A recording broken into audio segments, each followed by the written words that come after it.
The FBI in Peace and War. The FBI in Peace and War. Brought to you by Brill Cream, the original cream hair grooming discovery that instantly improves your appearance. Brill Cream, the cream that's really not greasy, not messy. And L-A-V-A, L-A-V-A. Lava, the soap that gets grimy hands cleaner, faster than ordinary toilet soaps ever can. And Nescafe Instant Coffee, the coffee with the richer heart of the bean flavor.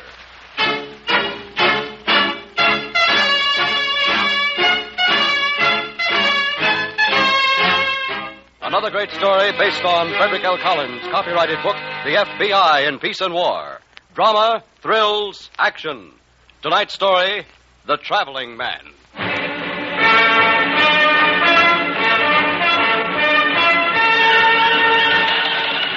To the director, FBI, Washington, confidential. Stolen Buick sedan, motor number 126027, recovered on used car lot, Miami, Florida. Vehicle originally registered in New York City, third recovered to date. Confirming theory, New York to Miami theft ring. We'll continue tracing this vehicle and others with Agent Shepard.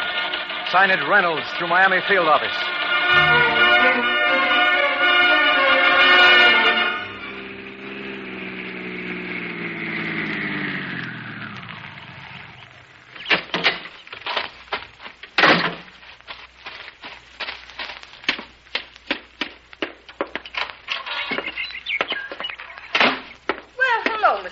How are you? Hiya, Mrs. Edley. How you been? How's Miami? How's your beautiful daughter? Did you get my telegram? Yes, we got your telegram, and your room's all ready.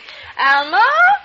Did you have a nice trip down? Oh, terrible. It was snowing in New York when I left. Who's going to live in a place like that? Alma! I think she's fixing up your room with flowers. Oh, service. Oh. Well, for a traveling man, we try to make it homey. Oh, it suits me. Alma! Oh, she knows you're here. Don't worry. Well, she'd better. You don't think I stay in this joint because I like motels. Hello, Jerry.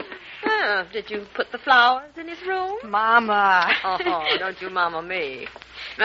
Will you sign the register, Mr. Bowman? And my daughter will show you to your room.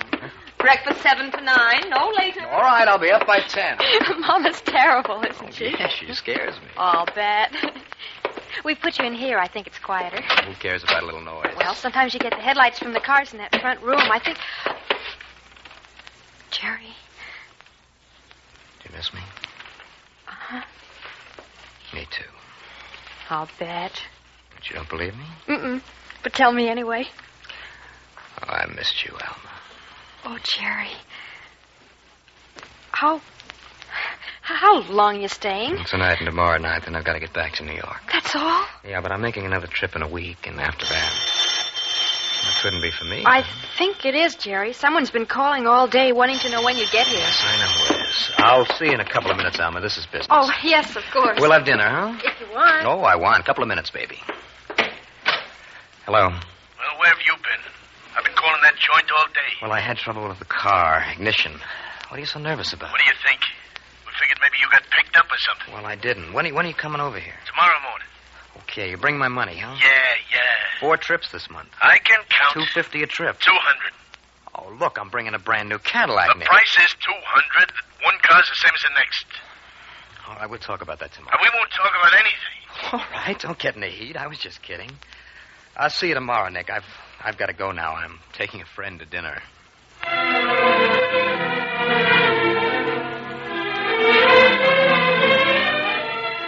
In the winter of 1951, the law enforcement agencies of New York and Florida requested FBI cooperation in tracking down a car theft ring which was thought to be operating between New York and Miami, Florida. 3 New York cars were recovered in Miami during a 6-month period when local police conducted an intensive check of used car lots. But only one of the used car dealers was considered suspicious. He was questioned, allowed to go, then put under surveillance. During the time of this surveillance, other events were shaping up to bring the activities of the ring out into the open.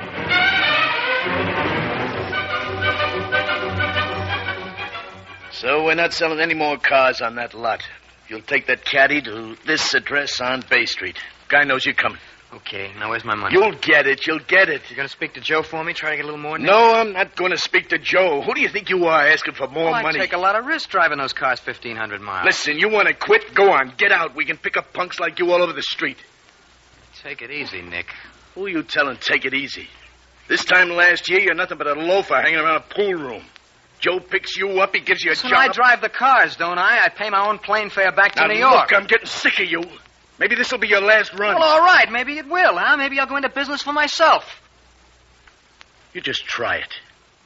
You just try that once. But you know I'm only kidding, Nick. Go out for yourself. Go on.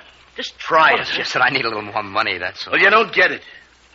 Here's your dough for the last 4 trips. When you deliver the caddy, get back to New York. Joe is going to have plenty to say to you. Nick. 2-bit loafer hanging around a pool room. You don't know when you're well off, do you? Nick.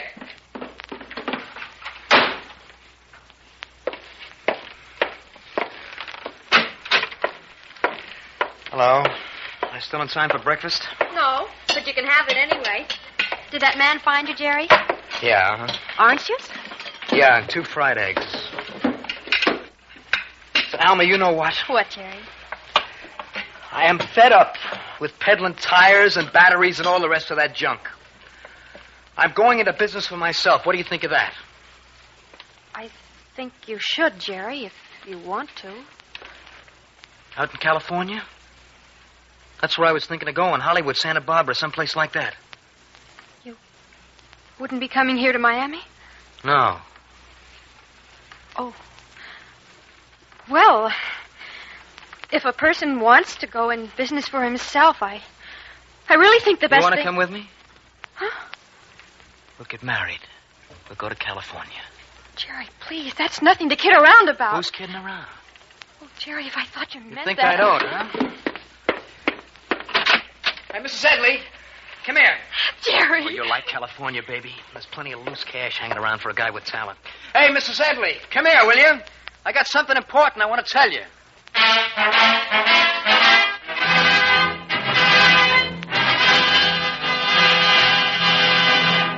Back to the traveling man in just a moment. But first, Brill Cream.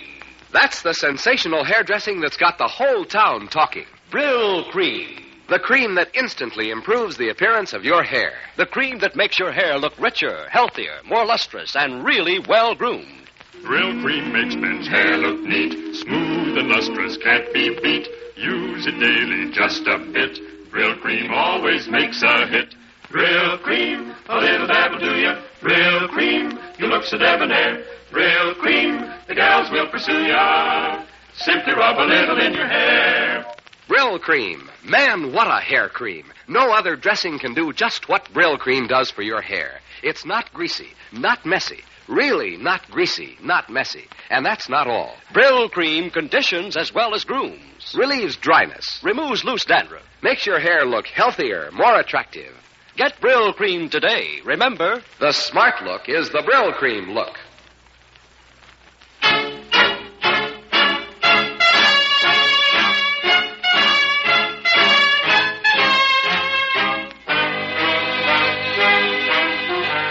And now, Act 2 of tonight's story, The Traveling Man.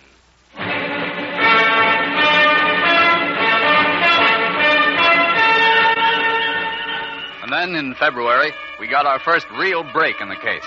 Every reputable used car dealer in the Miami area had been notified to be cautious in the purchase of out-of-state cars. A dealer in Fort Lauderdale called us one morning, and after a brief talk on the phone, we hurried over to his office.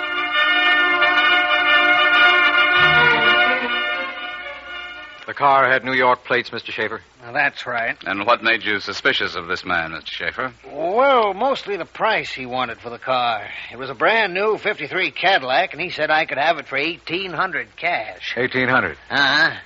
I can get practically $2,900 for that model. Did he give you any reason for the low price? Oh, sure.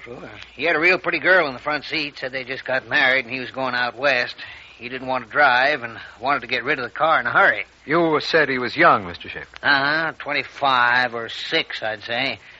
Of course, he could have been some rich kid who was on the level, so I said, did he mind if I had a look at the car? He got kind of nervous then and said the car was in perfect shape. He showed me a bill of sale and registration. Do you remember the name on the bill of sale? No, I don't. I just glanced at it, and then I lifted up the hood of the car. I wanted to see the motor number. He got real sore then. But I could just see that the metal around the motor number had a lot of chisel marks, and the number looked new. All of a sudden, he said I was wasting his time. He slammed down the hood and drove off. I took down his license number. Here it is. Okay, Mr. Schaefer. Thanks a lot. May I use your phone? Sure, go ahead. We'll get out an alarm on the car right away. Driver said he was going to California, huh? That's what he said. Uh-huh. Hello, Agent Shepard speaking. Let me have the teletype room, please. I want to put an alarm on the air right away.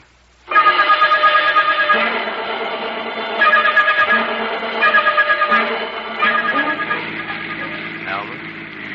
Huh? Are you asleep? Where are we? Still in Alabama? No, we crossed into Mississippi an hour ago while you were snoring. Jerry, I didn't snore. Yes, you did, all the way from Mobile.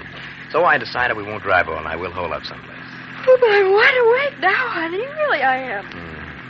Well, after all, there isn't much scenery at night, is there? Same scenery they have in the daytime. Jerry, you're an idiot. I know. For marrying you, I got holes in my head. You're sorry? Yeah, sure I am, but what can I do about it now? Nothing. You're stuck with me. For good. Mm-hmm. And you know what, Jerry? What? I'm glad we didn't sell this car. I like it. Oh, you got fancy ideas, lady. It was all right when the company was paying expenses on this, but the guy going into business for himself can't be driving a caddy. Caddy? No, he can't. When we get to New Orleans, I'm going to unload this and pick up a Ford or a Chevy. Oh, roadside coming up. Your turn. Incorporated Village of West Bay, 30 miles per hour, please. Don't say they're very polite, aren't they? We're going to stay here for the night? If we can find a place. I want to drop Ma a postcard. Oh, no, not from here, honey. You can phone her from New Orleans. Oh, just a 2-cent card. She loves I them. said not from here, Alma. All right, I just Well, thought... drop it, will you? All right, Jerry. Uh-oh. What? Guess I was going too fast to the village. They must have a speed trap here. What? There's a cop up there with a flashlight. Oh, you think we're going to get a ticket? I don't know. Now, don't you talk, understand? Of course, honey. I won't say a word, but we were only Shut up. Let's see your license, mister. Well, sure thing, officer. What's the trouble? Didn't you see that sign outside the village?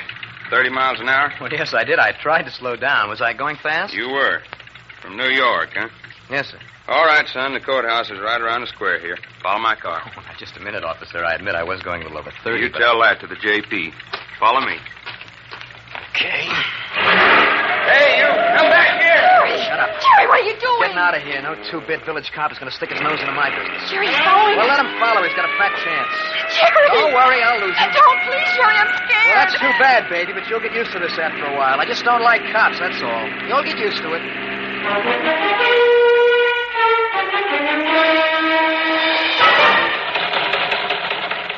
To FBI Field Office, Miami, Florida.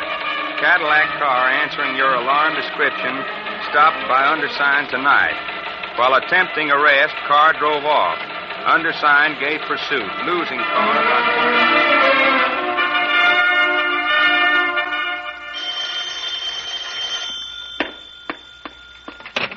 Nedley Motor Court. Hello, Ma. It's me, Alma. Alma, baby. Where are you? New Orleans. Listen, Ma, I can't talk very long. Jerry didn't want me to call. I don't know why, but... What do you mean he didn't want you to call? Alma, are you all right? Sure, I'm all right, and we're having a wonderful time. Well, you don't sound all right to me. What's the matter? If that boy isn't treating you right... Yes, Ma. Now, don't start worrying. Well, where are you staying, Alma? Canal Street Hotel. Well, listen, that man that used to come to see Jerry was in here, that Mr. Morton. He wants to know where to get in touch with Jerry. Well, I don't know how long we'll be here. Well, will you tell Jerry that Mr. Morton wants I can't, Ma. I'm not supposed to be calling you. If Jerry knew... Uh-oh, there's somebody at the door. I'll call you again. Now, Alma, we're only staying here a few days, and then we're going to Austin. I'll call you from there. Bye, Ma. Take care of yourself.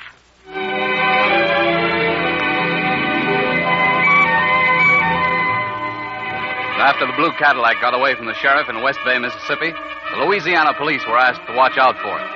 In addition, the Motor Vehicle Bureau was put on the alert to check any request for a transfer of a New York registration. 2 days later, such a request was reported by a New Orleans used car dealer who had purchased the car for $1,800. We interviewed the dealer immediately and verified the description of the seller. We also found that a 1949 Ford had been stolen from this dealer's lot the night of his purchase of the Cadillac.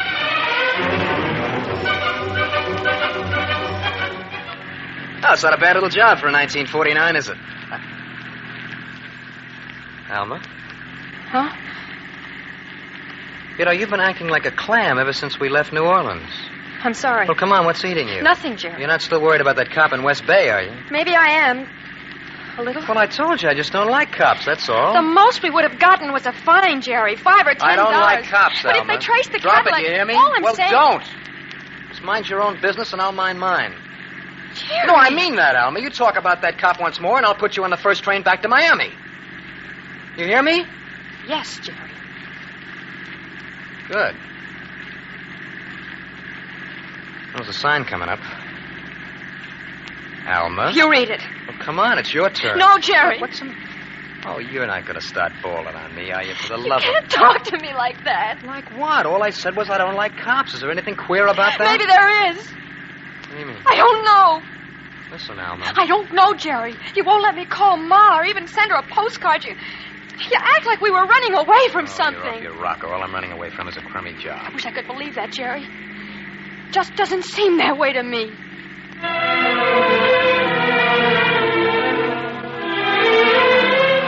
And while our trail stopped momentarily in New Orleans, another trail was being picked up at the Edley Motor Court in Miami.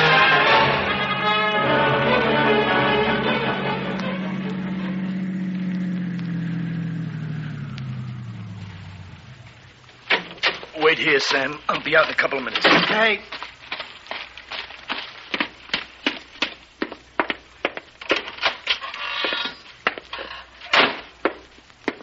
Good morning, ma'am.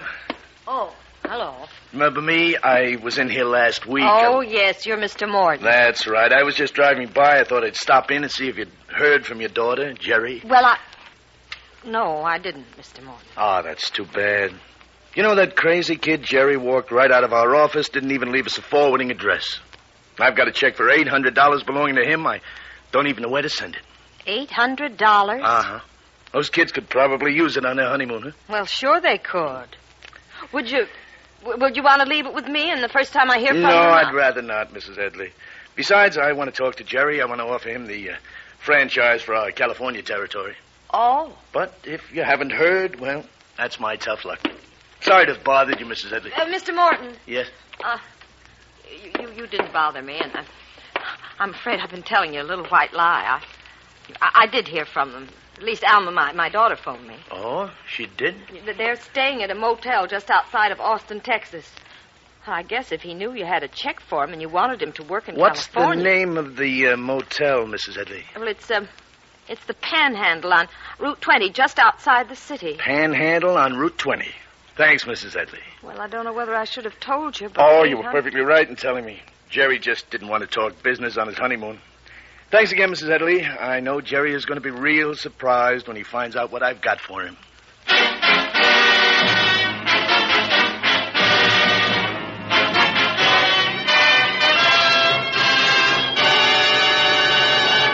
Back to the traveling man in just a moment. But first, what's the best soap for extra dirty hands? To get the answer, we've asked two men to make the lava wash-up test. One's using ordinary toilet soap, the other lava. Ready, boys? All set. Go. Wow, look at lava get that dirt. Every inch of lava contains 50,000 tiny scrubbers. Dirt's gone in 30 to 50 seconds. Lava's double-action lather is tough on dirt, gentle on hands. It contains the same soothing ingredient used in expensive hand lotions. Time's up. Let's see the results. First, the man who used lava. How about it? My hands are clean, really clean. No marks on the towel. And yours, sir? Mine are still dirty. Ordinary soap just can't clean so deep, so fast. Right you are. There's nothing like lava to get hands clean and keep towels fresh. So, for you, Dad, for you, Mom, and the kids, always keep lava handy. L-A-V-A, L-A-V-A.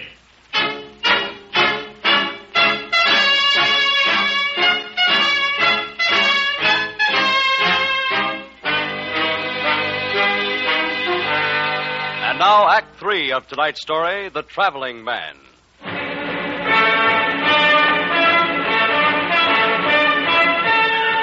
then, having located the blue Cadillac in New Orleans, we shifted our attention to the Ford, which had been stolen from the dealer who'd purchased the Cadillac. The Ford's license number was spotted by a gas station attendant in a Texas town on Route 290 just west of Houston. By the time the state police were notified, the car was lost again. Agent Reynolds and I picked up the trail at this town and headed west, the direction of the stolen car. Our car was radio equipped, and we maintained contact with our San Antonio field office. KFBI to car 12. Where are you now? Just past Fremont. You got anything for us? Nothing yet. Nothing is past the checkpoints west of Austin. Okay, we're still with it. Okay, we'll keep you posted. Right. Want me to drive a while, Shep? No, I'm not tired. How far is it to Austin? A little over 50, according to this map. Looks like we're going to draw a blank, doesn't it? Maybe. They were heading west on this road, 290. How many roads branch from 290 between Houston and Austin? I'm not going to count. And if they were smart, they'd stay off main highways, wouldn't they? Sure, but I don't think they are smart, Shep. At least the boy isn't. He could have picked up a car off the street instead of the dealer's lot. Unless he didn't know how to take one off the street. Yeah, that's an angle, too. But how did he get the Cadillac? I don't know. It's possible he was just the delivery man. Possible. But where's he running and why? I'll tell you that when we find him. And if. Okay. When do we eat? Eat? Yeah, lunch. Look, you've been to the movies, you watch television. Did you ever see a federal agent sit down to eat? You got me there. We can't do anything as dull as eating. KFBI to car 12. Go ahead. We just got word from the sheriff's office at Hillman. A motel on Route 20 checked in a 49 Ford last night with Louisiana license 280691. How far are you from the town of Dry River? Looks like about 30 miles. You're closer than the sheriff at Hillman. It's the Panhandle Motel, Route 20, about 10 miles west of Elgin. Okay, we're on the way. Keep in touch. Call if you want help. While we were heading for the Panhandle Motel, the driver of the stolen Ford was packing his bags, getting ready to check out. Alma, you got my shaving things in that one? Yes, Jerry. All right, take it out to the car. I'll be with you in a minute. Don't forget my coat. No, I won't. And the thermos, it's right there on... Mrs. Bowman? Yes? Glad to meet you, Mrs. Bowman. I've heard a lot about you from your mother. Hello, Jerry. How are you? Oh, Nick. I sure had a hard time finding you two. Aren't you going to introduce me to your wife, Jerry? Well, Alma, this is Mr. Morton. I was working for him in Miami. How do you do? This is Mr. Sam Donner from our office, Mrs. Bowman. Sam, why don't you help Mrs. Bowman take that stuff out to her car? I'd like to talk to Jerry a minute. Sure, Nick. Jerry. I'll let him help you, Alma. I'll be right out. And close the door, Sam. Alma, Yes. I'll be right out, dear. Listen, Nick. Where's that Cadillac, Jerry? I didn't see it out in the parking space. Nick, I needed dough real bad. I sold it. Look, I've got most of the money with me. I'll give you what I have, and I'll work out What the made rest. you think you could get away with this, Jerry? Listen, I know it looks bad, Looks Nick. bad. I'll pay it back to you, I swear. I told you not to try going into business for yourself, I didn't wasn't, Nick. We were just going to California for a honeymoon. We were coming back. Uh-huh. It's the truth, Nick. You got to believe me. How much did you get for the Cadillac? I got $1,800. You lied. I swear to you, Nick. You lied. Give me whatever dough you've got. Sure, here, take it. The whole $1,800 is here. You just said you were hard up. Well, I had what you gave me for driving last You're night. a stupid punk, Jerry. You know that? Look, maybe I did make a mistake, I had Nick. you tagged the first time you drove a car down. Just a stupid pool room punk. On account of you, we had to change our whole setup in Miami. What? Our whole setup, we changed it. Joe says no cars will come down till I take care of you. What do you mean? Take care of you.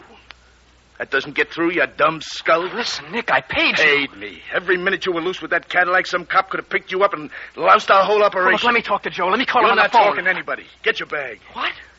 You got a car out there, haven't you? Yeah? Okay, pay your bill. We'll go in your car. Go where? Houston first. Sam will put your wife on the train, then you and Sam and I are going to go for a trip. Where? You'll find her. No, I'm not going with Jerry, you. You're not so stupid you don't know what this is. Listen, Nick. It'll go off right in your face, Jerry. Don't act up. I mean that. Okay, pick up the bag. That's the idea. Now, come on. Don't forget the thermos bottle. let me call Joe. Take your wife's coat, too. Nick. Come on, Jerry. Go ahead. Pay your bill. I'll wait. Well, good morning. I'd like to check out, please.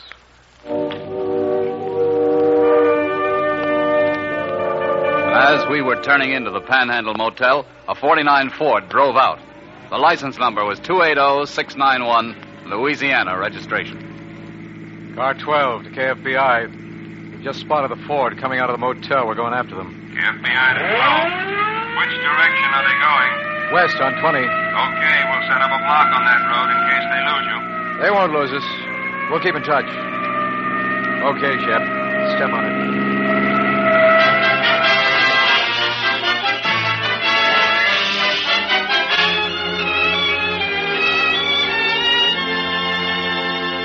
We overtook the stolen Ford 5 miles from Austin. All of the occupants of the car surrendered without resistance. As a result of their capture, we were able to break up the New York to Miami car theft ring, all of whose members, including Jerry Bowman, received long terms in prison. Bowman's wife, Alma, suffered a great shock on learning the true nature of her husband's business, but she's known to have visited him numerous times in prison. For the next 8 years, Jerry Bowman will cease to be the traveling man.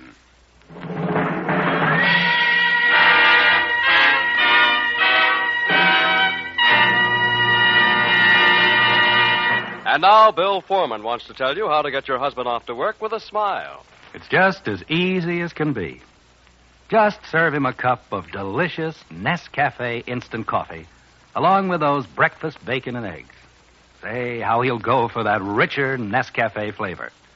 A deliciously different, heartier flavor no other coffee has. Yes, ma'am. And here's why. Nescafe takes choice coffees, fine coffees, and then full brews them to bring you more of that real, rich, heart-of-the-bean goodness than any other coffee. But look, why not find out for yourself? Get Nescafe at your grocer's tomorrow. And then let that first delicious taste tell your husband and you that no other coffee, instant or ground, gives you the richer flavor of Nescafe instant coffee. You save money, too, with Nescafe instant coffee. Up to 25 cents a pound over ground coffee.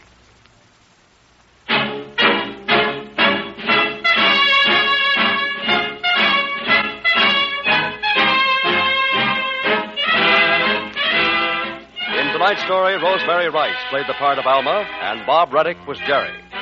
The radio dramatizations for the FBI in Peace and War are written by Louis Pelletier and Jack Fink. These programs are produced and directed by Betty Mandeville. All names and characters used on the program are fictitious. Any similarity to persons living or dead is purely coincidental. This program is based on Frederick L. Collins' copyrighted book, The FBI in Peace and War, and is not an official program of the FBI. The FBI in Peace and War was brought to you by L-A-V-A, L-A-V-A. Lava, the soap that gets grimy hands cleaner, faster than ordinary soaps ever can. And by Nescafe Instant Coffee, the coffee with the richer heart-of-the-bean flavor. Again, we want to remind you to be sure to listen to next Wednesday's story, Killer at Large, on the FBI in Peace and War. Same time, same station.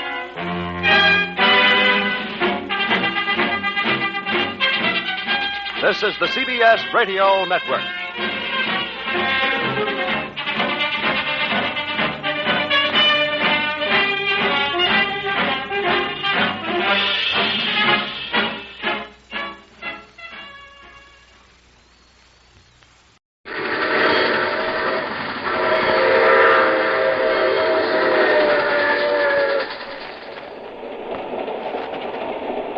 The Mysterious Traveler.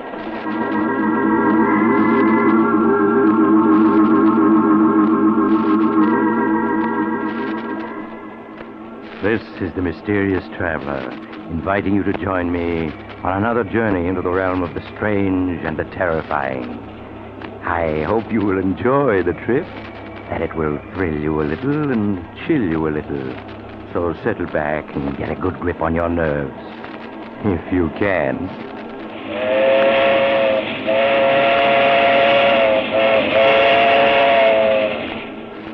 Where are we going? Why, we're going to pay a visit to the home of Albert and Louise Jordan. As nice a couple as you'd hope to meet. In a story I call Death is the Visitor.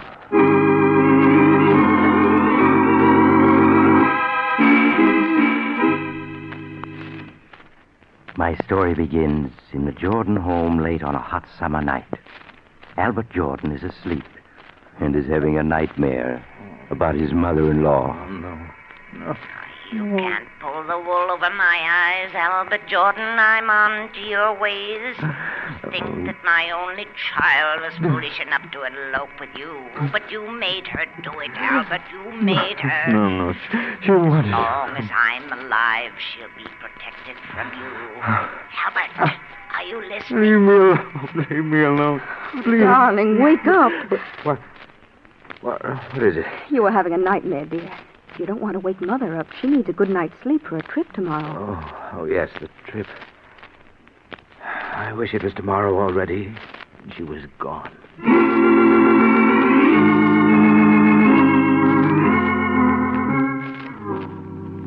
Are you sure you have everything, Mother? Yes, Louise. Everything I need for my trip home is in this handbag. Oh, now don't forget to ship my trunk. I've already notified the expressman, Mother. He'll be here to pick it up this morning. Thank you, dear.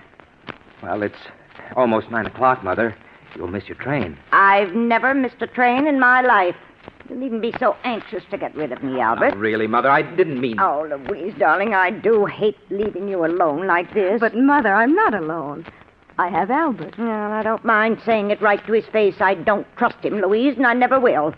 I'm rarely wrong about people, you know that. Now, see here, Mother. I've had about enough. Louise and I get along perfectly well when you're not here. See, Louise, what a temper he has. Do you want me to stay, darling? Really, Mother, I'm very happy with Albert. Oh, well, very well, then I'll go. But you'd better be good to her, Albert. Yes, Mother. I will.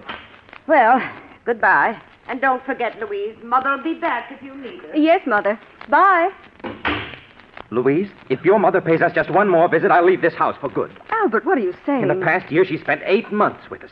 She has her clothes here, a key to the house. Why, she's even listed in the phone book under our number. I tell you, I won't be responsible for what happens if she doesn't stay away. I'll write to her, Albert, and try to explain. Really, I will. Make her understand that we have our own lives to lead. You know, now that she's gone, I feel like a new man. I can breathe in my own house. Oh, Albert, you won't forget to put the tags on Mother's trunk, will you? The expressman will be here for it soon. No, dear. Shipping your mother's trunk to her will be one thing I certainly won't forget.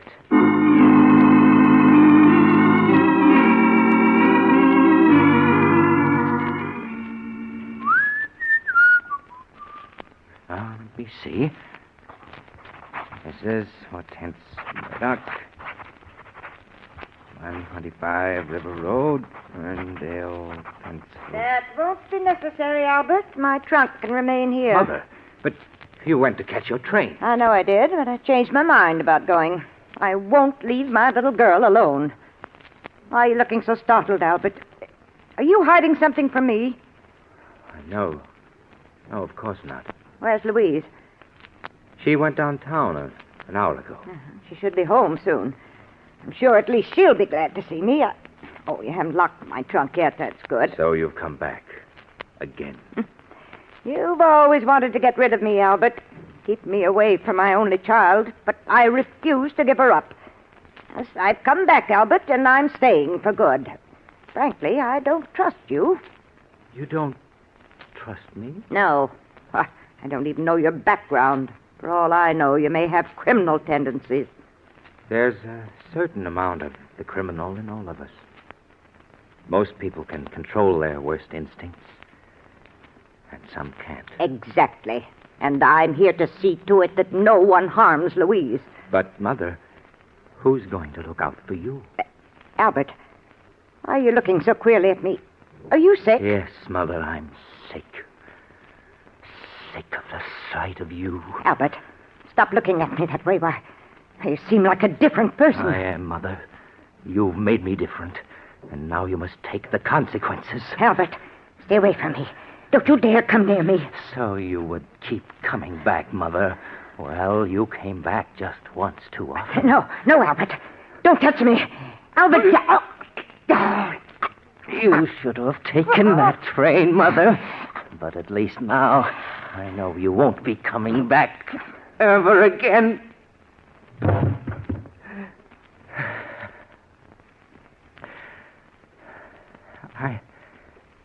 I didn't want to kill you, but you made me. Oh, but now I've got to get rid of you or they'll catch me. The trunk. Yes, it's large enough. Even in death, you're a problem, Mother. But you won't be for long. There. Now I'll have to get rid of the trunk. Somehow.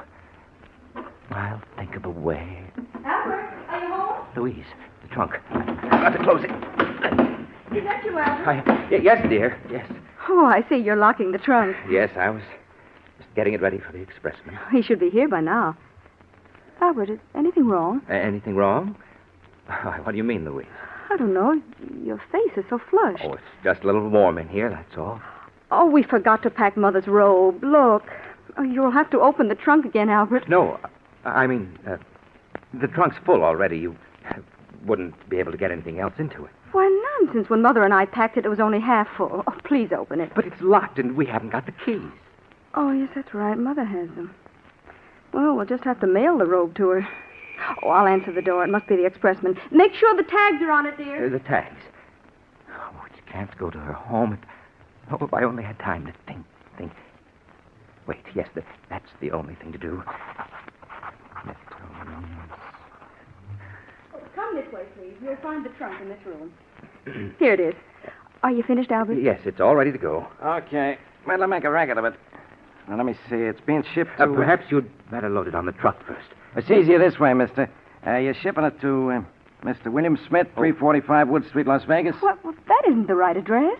Then, what is it on this shipping tag, lady? Oh, well, that must be one of my customers. I must have been thinking of someone else when I wrote it out. Yeah, but what's the right address? Oh, it's Mrs. Hortense Murdoch, 125 River Road, Ferrydale, Pennsylvania. That's right, isn't it, dear? Yes. Okay, I know your name and address. I'll put the right tags on later. That's mighty heavy. Oh, please be careful with it. Don't worry, lady. I'll get there safe and sound.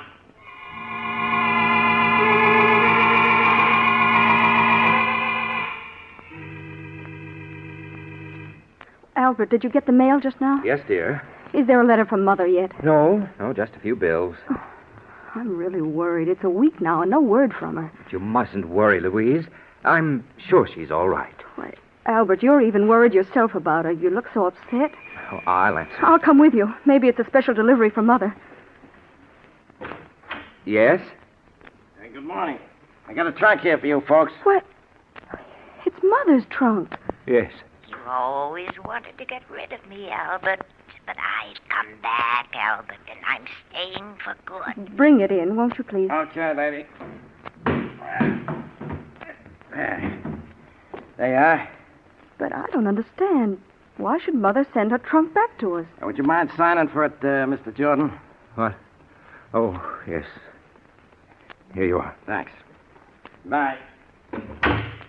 Albert, I can't understand why Mother shipped her trunk back to us and without even writing a word about it. Can you figure it out? What? Oh, no, I can't. Well, I'm going to put an end to this guessing. Louise, what are you going to do? I'm calling Mother. Hello, operator. I want to put through a call to Ferrydale, Pennsylvania. The number is 223. Why bother, Louise? I'm sure there's a letter on the way. Oh, I've waited long enough for one. I'm sure there's something wrong. Oh, hello? Oh, hello, Sarah. This is Louise calling. Is my mother there? What? Are you sure? Oh, and that's why you shipped the trunk back. No. Thank you, Sarah. Albert, Sarah says that Mother never arrived home. She sent a postcard saying not to expect her just yet. Was Sarah the one who shipped the trunk back? Yes. She thought that Mother had decided to stay with us longer and would need her clothes. Albert, where can she be? Oh, now, Louise, I'm sure she's all right. All right, she's been missing a week. How could she be? Well, perhaps she's staying with friends. You know Mother hasn't any friends. We've got to do something. Albert, I'm going to call the police.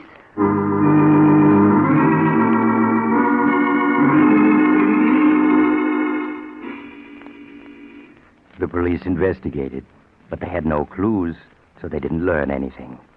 And George got rid of the embarrassing trunk just as fast as he could. Telling Louise he was going to put it into storage, he took it to a trucking company to ship it as far away as it could go. It was the only thing he could think of to do.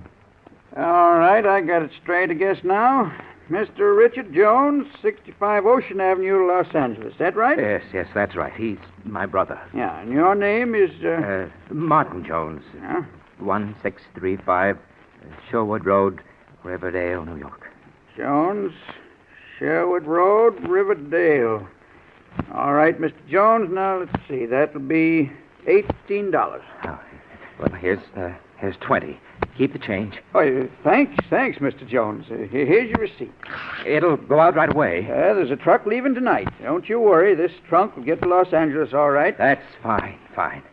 It'll be quite a load off my mind when it's gone.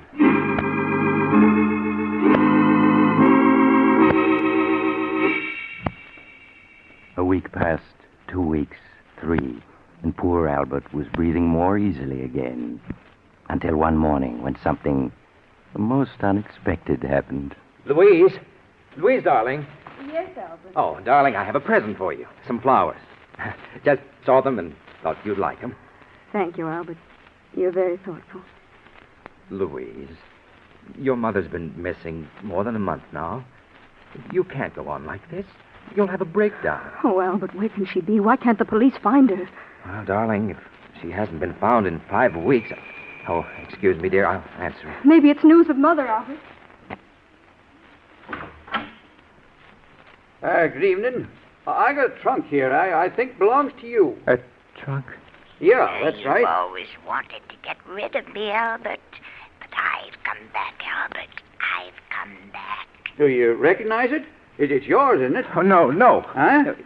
Well, ain't you the fella that shipped this trunk about a month ago? Didn't you give me a $2 tip? I'm afraid you have me confused with someone else. Don't you know where the trunk goes? Well, no. You see, it's come all the way back from California. It seems there wasn't no such address where this was shipped to. Surely it had a return address. Yeah, but the trunk got wet. The return address kind of washed off, so it came back to the office where it was shipped from. Oh, but what makes you think it belongs here? Well, you see, I kind of did a little detective work. The initials stamped on the trunk are HGM. Well, I looked it up in the phone book, and the only person in town with those initials lives here. But I'm sorry, but it certainly isn't my trunk. Oh, well, I'm sorry to trouble you. I'd have sworn you was the guy that gave me that $2 tip. Where will you take the trunk now? Oh, it'll be put to the unclaimed baggage, and then in a few months it'll be auctioned off. Auctioned off? Yeah. You'd be surprised what you sometimes find in them. Just like a grab bag game. Well, sorry to trouble you. Oh, wait a minute. Huh? What did you say those initials were? HGM. HGM. What? They're my mother-in-law's initials. Her name is Hortense G. Murdoch. Well, sure. That was the only name in the book with those initials. That's why I came here. Well, that was a very clever piece of detective work. Yes, of course it's her trunk. I don't know why I didn't recognize it. Well, you know, trunks, they kind of look alike. Yes, that's right. Well, bring it in.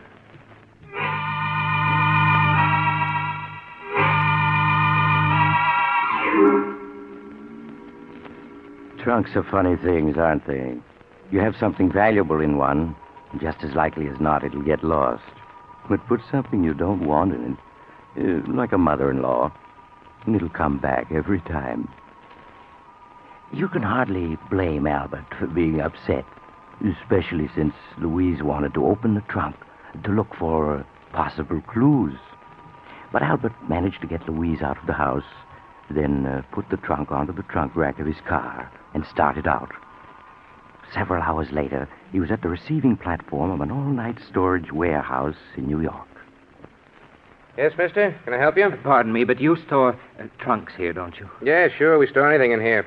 You want to store that trunk you got there? Oh, yes, please. Okay, I'll make out a ticket. What's your name? Williams, John Williams. The address? 313 Maple Street. Yeah, but what city, mister? What city? Baltimore, Maryland. Baltimore. Okay. Charge is $3 a month. How long you want to pay for? Quite a while. I'll be leaving the country and... Well, what is it? Anything wrong, mister? Oh, dear. I only seem to have $6 with me. Well, that'll pay for 2 months. Then we'll send you a bill. No, that won't be necessary. I'll send you a money order in a few days. I may be out of the country for several years. Okay. Leave the trunk there. I'll take care of it. And here's your receipt. Just put the number of it in your letter when you send the money. I will. I won't forget. Good night. Good night. Hey, Mr. Williams. Mr. He's gone. There's a receipt on the platform where he dropped it. The nervous type. Oh, well, I suppose they can forward it to him from Baltimore.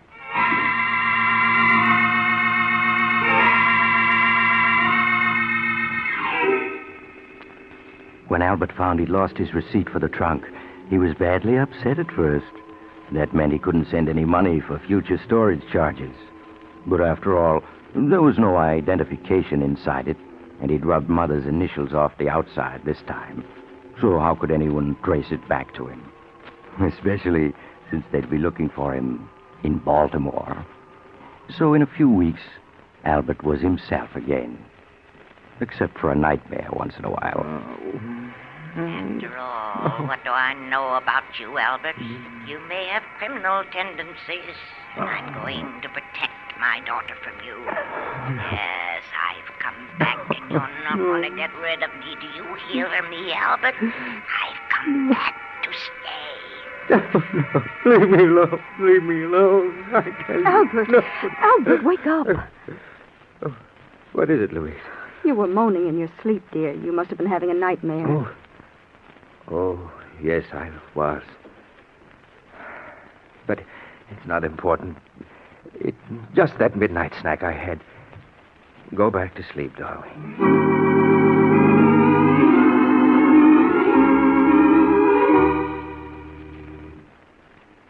But as the months passed, so did the nightmares.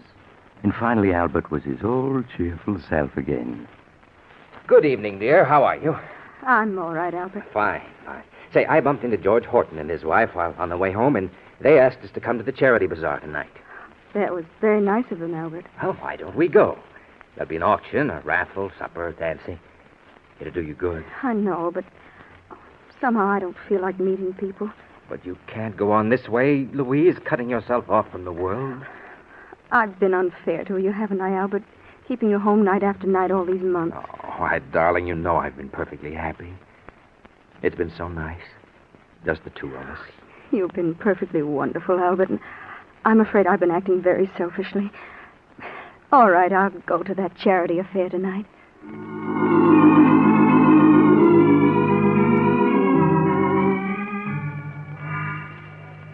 Now, what am I bid for this beautiful antique lamp?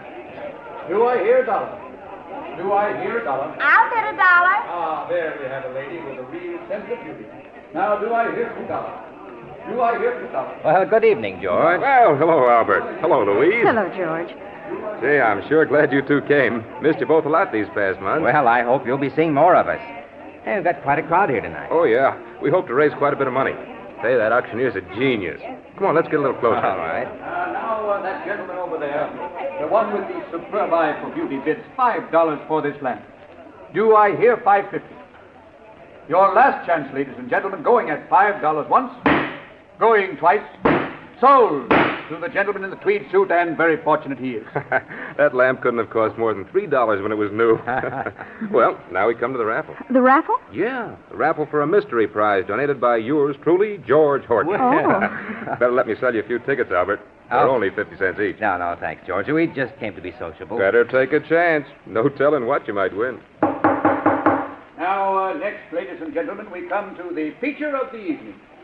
A raffle for a mystery prize, which I have hidden here beneath this canvas cover. Now, I'm going to lift this cover and show you a locked trunk. Now, take a good look at it. Trunk. Oh, no. It can't be. It is. She's come back again. Yes, Albert, I've come back. And I'm going to stay for good this time. Oh, no. Now, this is no ordinary trunk, ladies and gentlemen. It was donated by a gentleman who bought it for storage charges. Now, who knows what it contains? Perhaps the crown jewels of old Russia. Or better still, a case of scotch. Now, take a good look at it and try to guess. Albert, you're so pale. Is there anything wrong? No, of course not. George, where did you get this trunk? Oh, that big storage place in New York. You know, on the east side. Somebody did keep up the storage charges on it, and all the notifications they mailed came back, so... Yes, I see.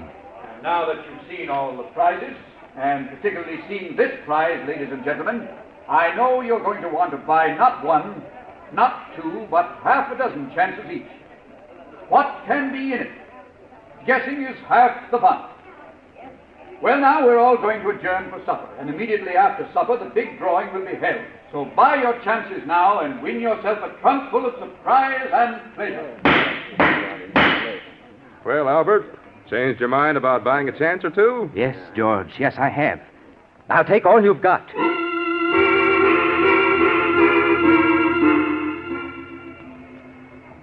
Albert, I don't understand you. You've bought every chance that was left on that trunk. Louise, I know what I'm doing. What on earth do you want with an old trunk that... looks a lot like Mother's trunk, doesn't it? Oh, no, I don't think so. But of course it does, Albert. It's the same make and color. It has the same dent there. But it couldn't be. Of course not. The idea is absurd. Darling, you're acting so strangely. You didn't eat any supper, and For now heaven's sakes, Louise, will you stop nagging me? I'm sorry, Albert. Hello. Feeling pretty sure you're going to win it with all those tickets, huh, Albert? I hope so. I knew the mystery of it would get you. Say, I've even got a ticket on it myself. So you'll have some competition. Oh, I'll win it. I've got to. Well, I did my best. I picked out the heaviest trunk the place had for sale. So I don't want the winner to blame me if he doesn't like what he finds. And now, ladies and gentlemen, we're ready for the feature of the evening, the drawing for the locked mystery trunk. Now, my assistant has put all the ticket stubs in the wire wheel, and so I spin it thus. Round and round it goes, and where it stops, nobody knows. Now, the stubs are thoroughly mixed, and I stop the wheel so that this lovely young lady may reach in and withdraw the number of the lucky winner. Now, will you open your eyes, please, and read the number that you have drawn? Number 38. Number 38. Number 38. Number 38 is the winner. Is the holder of number 38 here, please? Yes, I have it. I've won. I've won. Well, good for you, Albert. Congratulations, sir. May I have your ticket, please, so that I may compare it with the stub that the young lady drew? Yes, of course. Here it is. Thank you. Now, I place the ticket and the stub together, and we... What is it? I'm very sorry. I'm afraid an error has occurred. An error? What do you mean? The young lady misread the winning number. It is number 33, not 38. No, you're lying. I won. The trunk's mine. Now, I'm sorry, but mistakes will happen. Ladies and gentlemen, I must make a correction. The winning number is 33. Is the holder of number 33 present? Oh, yes. Well, that's my number. Well, hard luck, Albert, but I guess you don't win after all. Now, may I have your ticket, please? Yeah, sure, here. Thank you very much. Now, ladies and gentlemen, the lucky winner, purely by chance, is the gentleman who donated the prize, Mr. George Horton. And congratulations to you, sir. And I hope you'll open the trunk now and let the rest of us know what we missed out on. I certainly will. No, he can't open it. You haven't got the key. No, but I have a bunch here that I borrowed from a locksmith, and one of them's bound to work. But you mustn't open it. George, I'll buy that trunk from you. Well, I don't want to sell. Hey, I want to know what's in the trunk. That's where the fun comes in. I'll give you $100. You can't refuse. 100? Well, if you want it that bad, all right. I'll give you my check tomorrow. Yeah, but there's one condition. Condition? Yep. That you open the trunk here so we can all see what's in it. Oh, no, I won't do it. Well, then the deal's off. Sorry, Albert, but curiosity has the better of me. Oh, come on. George, please listen to me. Sorry, Albert, sorry. Just a minute, everybody. As soon as I find one of these keys at bed, I'll let I told you I'd come back, Albert, and I have. You should have known I would. Oh, no. Darling, you're not well. Let's go home. No use. It's just no use. What on earth do you mean? You'll never be rid of me, Albert. Never. I've come back to stay this time. I think I've got it. Yeah, this key seems to be turning. Wait. Matter, what is it? You mustn't open it. Oh, Albert, fun's fun, but No, after all... I had something to tell you. She's beaten me. I can't keep it hidden any longer. That's right, Albert. Tell them it's the only way you can ever be rid of me. Go on, tell them. Well, Albert? I did it. I killed her. Did what? Killed who? Albert, what are you talking about? I killed Louise's mother. Her body is in that trunk. Oh, no. Albert, that's a very poor joke. Oh, it's no joke. I thought I could get rid of her, but I can't. She keeps coming back and coming back and coming back, and I can't stand it any longer. Go on, open the trunk now. You'll see I'm telling the truth. Go on, open it. All right, we will. Please stand back, everybody. Come on, stand back, all of you. Yes, back. Auctioneer, help me, will you? Yes, sure, Mr. Horton. I'll undo this catch now. There. All right, now lift her. Albert, this trunk. Why, there's nothing in it but old books.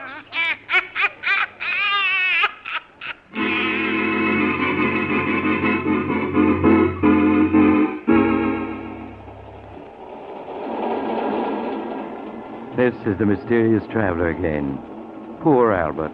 He let himself be fooled by the wrong trunk. Maybe it was his guilty conscience. What happened to him? Why, he's getting the best of attention these days in a small but comfortable room with bars over the windows. The only trouble is the bars won't keep his mother-in-law out. She comes in every night to talk to him. So if you're ever tempted to... Oh, you're getting off here. I'm sorry. But I'm sure we'll meet again. I take this same train every week at this time.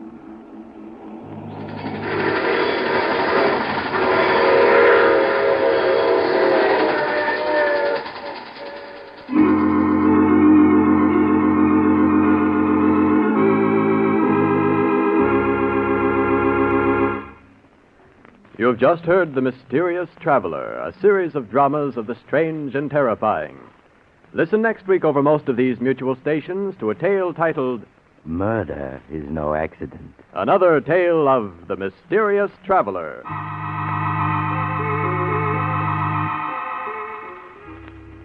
The Mysterious Traveler is presented by the Mutual Network from our New York studios. Russ Dunbar speaking. Stay tuned to this station for another exciting crime drama. True Detective Mysteries, which immediately follows Station Identification. This is the Mutual Broadcasting System.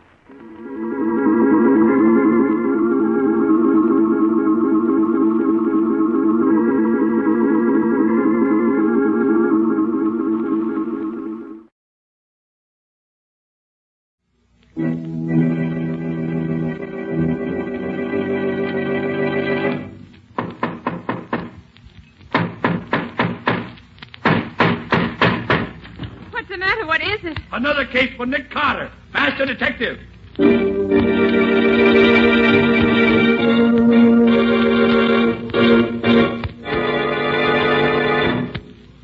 Yes, it's another case for that most famous of all manhunters, the detective whose ability at solving crime is unequaled in the history of detective fiction. Nick Carter, master detective. Tonight's curious adventure... Death in the Pines.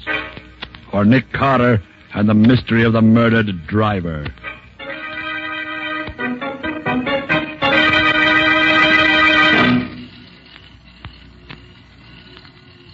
Well, let's see. There's a truck coming up the grade now. It ought to be them. Yeah. Just 1:30. That's a tape truck, all right. Now, you guys know what to do. We've done it often enough before. Sure. All right. Get going. When the truck gets close enough, I'll put the searchlight in the driver's face like before. He'll stop fast enough. Keep those guys. Hey, what the blazes goes on here? What's the big idea? Get those hands up, wise guy, and get down out of that cab. You guys can't get away with this. You want to stay alive, get down out of that cab and keep quiet. And bring your helper down with you. You're a bunch of crooks. Don't, And I'll don't. They got us. There ain't nothing we can do. Okay, boys, get busy. Get up on that truck and get that stuff dumped out in the road. Okay, sir. Shake it up, boys. We want to get out of here. Hey, keep your boys moving, Jake. We got another one to take care of yet. Hey, I know that voice. So you're the guy who's in back of all this hijacking. Now I know Do you. you? Well, I hope you try it. Oh! What's the idea?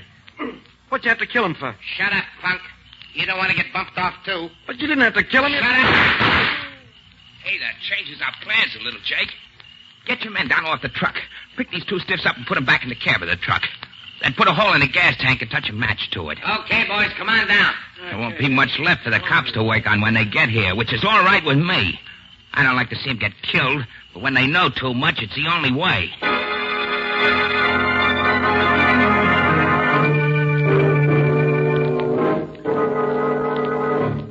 I see, Coroner.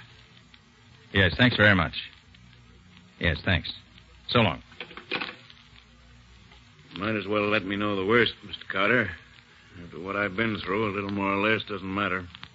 Mr. Tate, I'm sorry to have to tell you this, but your driver wasn't burned to death.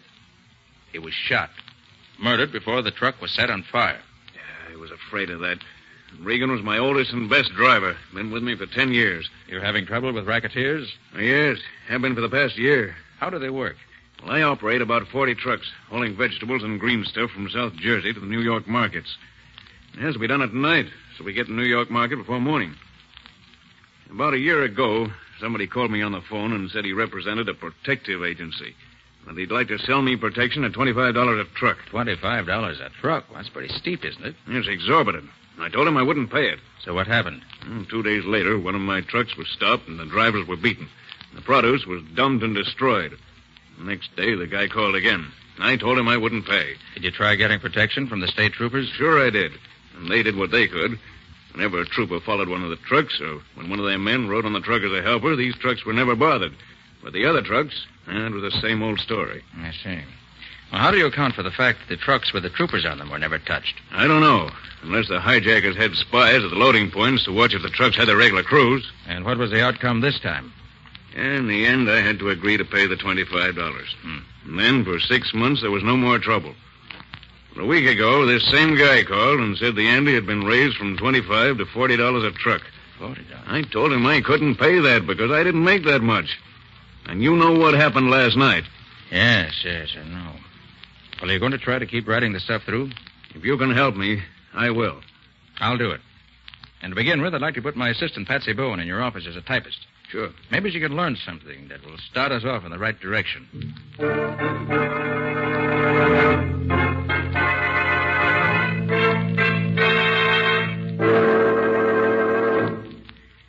Well, Patsy, did you have a nice eventful day in Tate's office? I learned a few things, Nick, if that's what you mean. Good.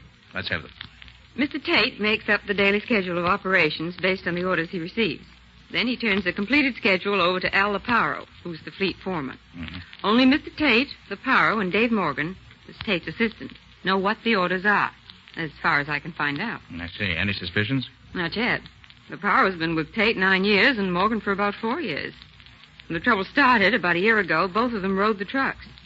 Morgan was one of the drivers who got beaten up, got knocked out cold before he could see anything. Doesn't leave us much in the way of anything to go on, does it? Oh, sorry, Nick, but that's all I could get today. Well, don't feel bad, Patsy. You did what you could. And what's the next step? I want to talk to the state trooper who found the truck in which Regan was killed. He may be able to tell me something that's been overlooked.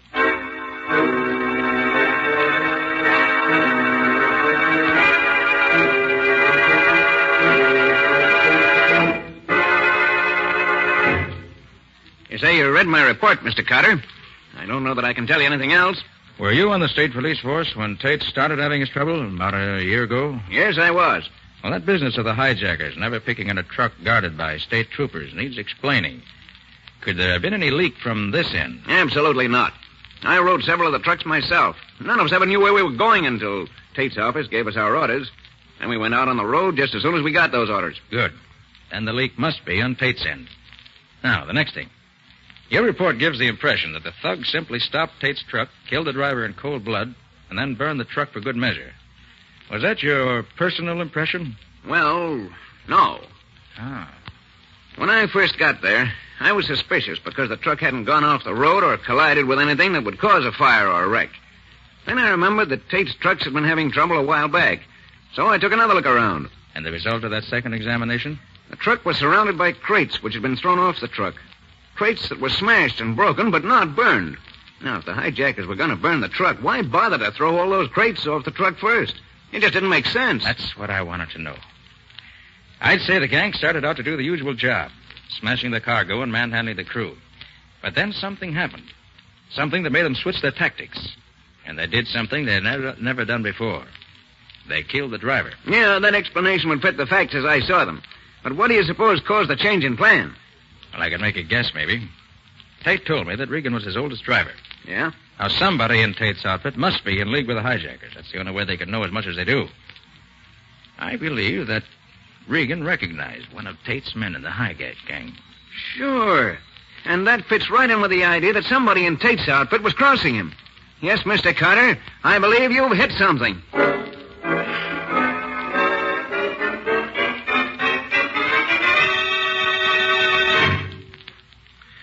Have you arranged with Mr. Tate for me to go to work for him? Oh, no, Scubby. I haven't said anything to him. I don't want him to know. Well, then how do you know I can get the job? Tate's lost so many men since Regan was killed a couple of nights ago that he'll be glad to hire anybody. Patsy will fix you up with the necessary papers, licenses, references, and so forth. Wear your old clothes and don't wash your neck, and you'll have no trouble getting hired. And what do you want me to look for especially, Nick? Well, according to what Patsy says, the leak either goes through Tate, which hardly seems likely, through Leparo or Morgan, or through somebody else we haven't found out about yet. So get a line on things in general, on anyone who may look suspicious.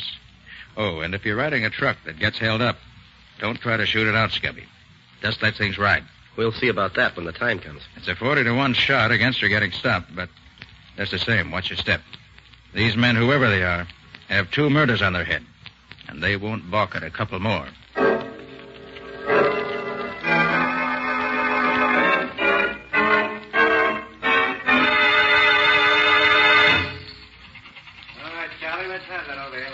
Men looking for jobs, line up over here. New men over here. Hey, buddy, who's the guy over there at the desk? Oh, that's Al Leparo, the fleet foreman. Oh, that's the guy. Looks like a toughache. Don't worry, fella. He ain't turning nobody down these days. This outfit's got the finger on it. They had 40 men walk out on him yesterday. And I got a hunch this new gang ain't gonna last long either. Oh, you mean on account of the killings the other day? Yeah, that and the beating up of a couple of other drivers. Recently? Yeah, night before last. Hey, that ain't so good, is it? Ah, what's the difference? A job, ain't it? Hey, who's the other guy? Huh? Oh, that's Dave Morgan, old man Tate's assistant. All right. Report to the garage at once. Next? Mike Clausen's the name, Mr. Leparo. Here are me papers. Mm-hmm. You worked here before, ain't you? Sure. I drove for you Yeah, about... never mind that. You ain't working here no more. Right, Morgan? Right, Leparo. Nothing doing on that guy. Oh, but what's the matter? I got a good record. I ain't never had no trouble. Maybe not, but you ain't wanted here. Get out. Next. Ah, the big bum. Who's next? Oh, me. The name's Wilson. Where's your papers? Oh, yeah. Here. Mm-hmm. Wilson, huh? Yeah. Okay, you're hired. Report to Matt Steiger on truck number 11. You start as helper at $23 a week. Satisfied? Sure, boss. Okay by me. Tell Steiger he picks up his load tonight at Freeman's Farm down South Jersey. He knows where it is. Get going. Right. Thanks.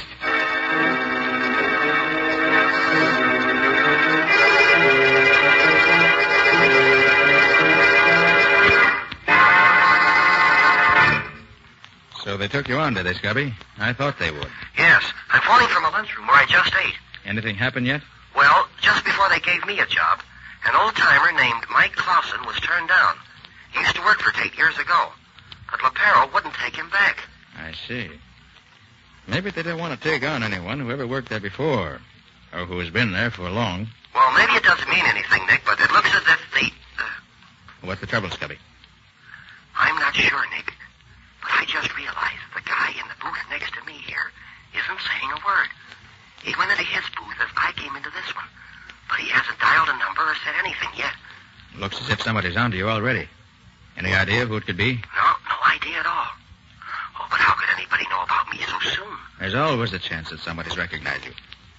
Well, keep your eyes open, Scubby. Don't start anything. Any orders? No. Let me know at once if anything worthwhile happens. And good luck to you. Thanks. Hey, what are you going to be doing? I have several lines of investigation that I want to follow up here in the city. There are certain angles of this case that I want to clear up here before I do anything else. So long, Scubby. See you soon. I hope.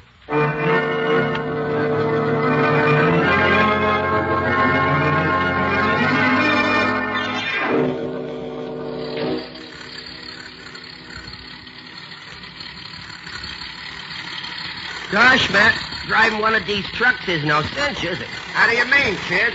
Well, I've been driving a truck around in the city, and it ain't been like this at all. We spent the afternoon loading the stuff on the truck. Now we got to spend all night riding it back to town. You don't like it, huh? I'm beginning to think it wasn't such a bright idea, hiring on with this Tate outfit. Especially with a chance of getting beat up throwing in free. Ah, cheer up. You might ride for weeks and never...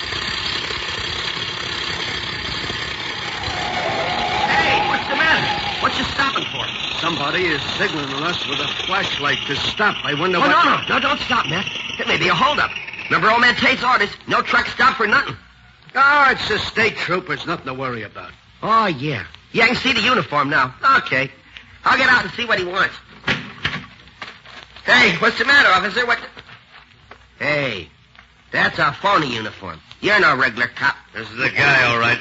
One of you fellas take care of the driver. Look out, Matt! Come down out of that cab, fella. You know what's good for you. Matt, it's a trap. Shut up, Dick, and don't move. I got you covered. Now, don't try to pull it out. No!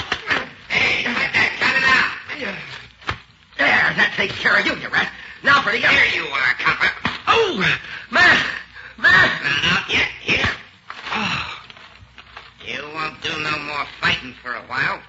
Okay, boys, come on.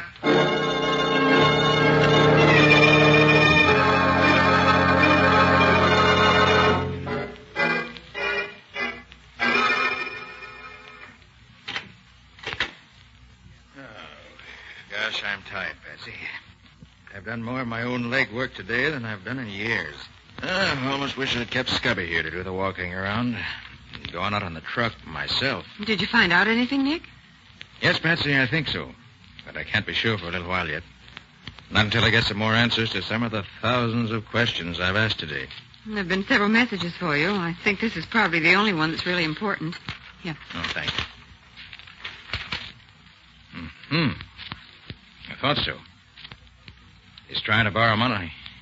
At least all that much of it. Makes me positive I'm on the right track. Any report from the state troopers, Patsy? Yes, they think they've located the place. They're going to call you later this evening when they get the details. Good. That'll give me time to join them before they make the raid. I don't want to miss being in at the kill.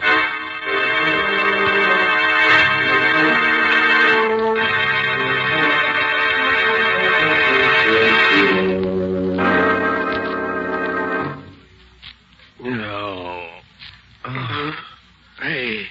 Oh. You awake, Wilson? Yeah. Oh, who are you? That's Tiger, your driver. Oh, yeah, I remember now. They stopped us. I tried to fight, and they knocked me out. How about you? Yeah, they conked me, too. Yeah? I wonder why they didn't shoot us and be done with it. Yeah, I wonder. Hey, where are we now? Any idea? No, but I seem to remember taking a long ride last night after we left the truck. I wonder what time it is. I don't know. It's still dark, though. Yeah. Hey, Wilson, I've been wondering. I heard one of them thugs call you Dick and Copper when they were scrapping with you. Are you a copper? Well, kind of one, yeah. Just trying to get a line on what's going on in this Tate outfit. Yeah? But how in heck did that guy know it was me? Did Tate know what you are? No. Nobody knew about me working for Tate but me and my boss. Hey, wait a minute. What? Right after I got the job, I phoned my boss, and somebody in the next phone booth overheard what I told him. Boy, they trapped me neat as you please. They probably was afraid of you. Looks like it. Well, the first thing to do is to get out of here. Well, I've been working at the ropes that I got my hands tied together with, and I can't budge them at all. They're too tight for me. Well, I think maybe I can get mine loose if I have time. I think my boss taught me several tricks to get out of ropes like this. Yeah? Guess she'll have to get us out of this one, then. I can't. Hold it, Matt. Yeah, somebody's coming. Time we got that red-headed punk waked up. Boss is due any minute now. With pleasure. Come on, you. Leave me assist you to a chair. Sorry you can't walk by yourself tied up like that, but that wouldn't be etiquette. Come on. Cut the comedy. Wake up, you. Come on, copper. Get them eyes open. Ooh, hey, what's the matter? Hey, what you trying to do? There you are, Mike. You want me to soften him up for you? Let's see if he talks first. Maybe he'll talk without any persuading. Well, okay, but I hope he needs some waking over. I enjoy that. All right, punk. You gonna talk? Talk about what? There's no use stalling. We know you're Nick Carter's man. Well, if you know that, what you want me to say? We know you called Carter yesterday before you left New York. What'd you say to him? What'd you tell him? Hey, I know you. Huh? You're the guy who wore the phony state trooper's uniform when you held us up last night. Yeah? Well, knowing that ain't gonna help you none. Come on, spill it. How much do you know? Okay, he ain't gonna talk, Mike. It's gotta be a real job. I gotta go to work on him. Yeah, I guess you're right, Jake. Go ahead, make it good. Sure. Oh, let me take my coat off first so I don't feel cramped. Let me have it. I'll put it on the back of the chair. Thanks, Mike. Oh, you better put my gun in the pocket of my coat so it won't get in my way when I really get going. Okay. Now, let's see some action. All right, you red-headed stool pigeon. Now spill it. Spill it all around. What the... Come on, Jake. There's trouble out there. Well, that's a funny one. Matt, do you see what I see? What do you mean? Jake left his coat hanging on the back of that chair there. There's a gun in the pocket of that coat. Oh, boy, what a break if we can only get loose. Just a minute. My hands are almost free. Good. Wait a minute. There. Now, get the feet loose. There. Yeah, that does it. Now the gun. Now let him come back. Hey, what's... Drop that gun. You're covered. Oh, yeah? Well, this'll show. Yeah. Oh, you would you? Here. Oh, you killed me. You killed me. You got him, Wilson. Get me loose and I'll give you a hand. They'll be back in here. Right. The gun is empty. Gee, we're in a spot. He killed the boss. Come on. Uh-oh. Yeah, the boss is dead. I'm getting out of here. Yeah, let's get going. Listen, Miss Rose, listen. They're leaving. Yeah. Wait a minute. There you are, man. Oh, gee, thanks, Wilson. Gosh, am I glad to get out of them ropes. Hey, Matt, this is the screwiest thing I ever heard of. Yeah. Why do you suppose they beat it off like that? You got me. But come on, let's get out of this place. They might come back as fast as they went out. Yeah. Okay, give me a chair. I'll break this door down for you. Okay.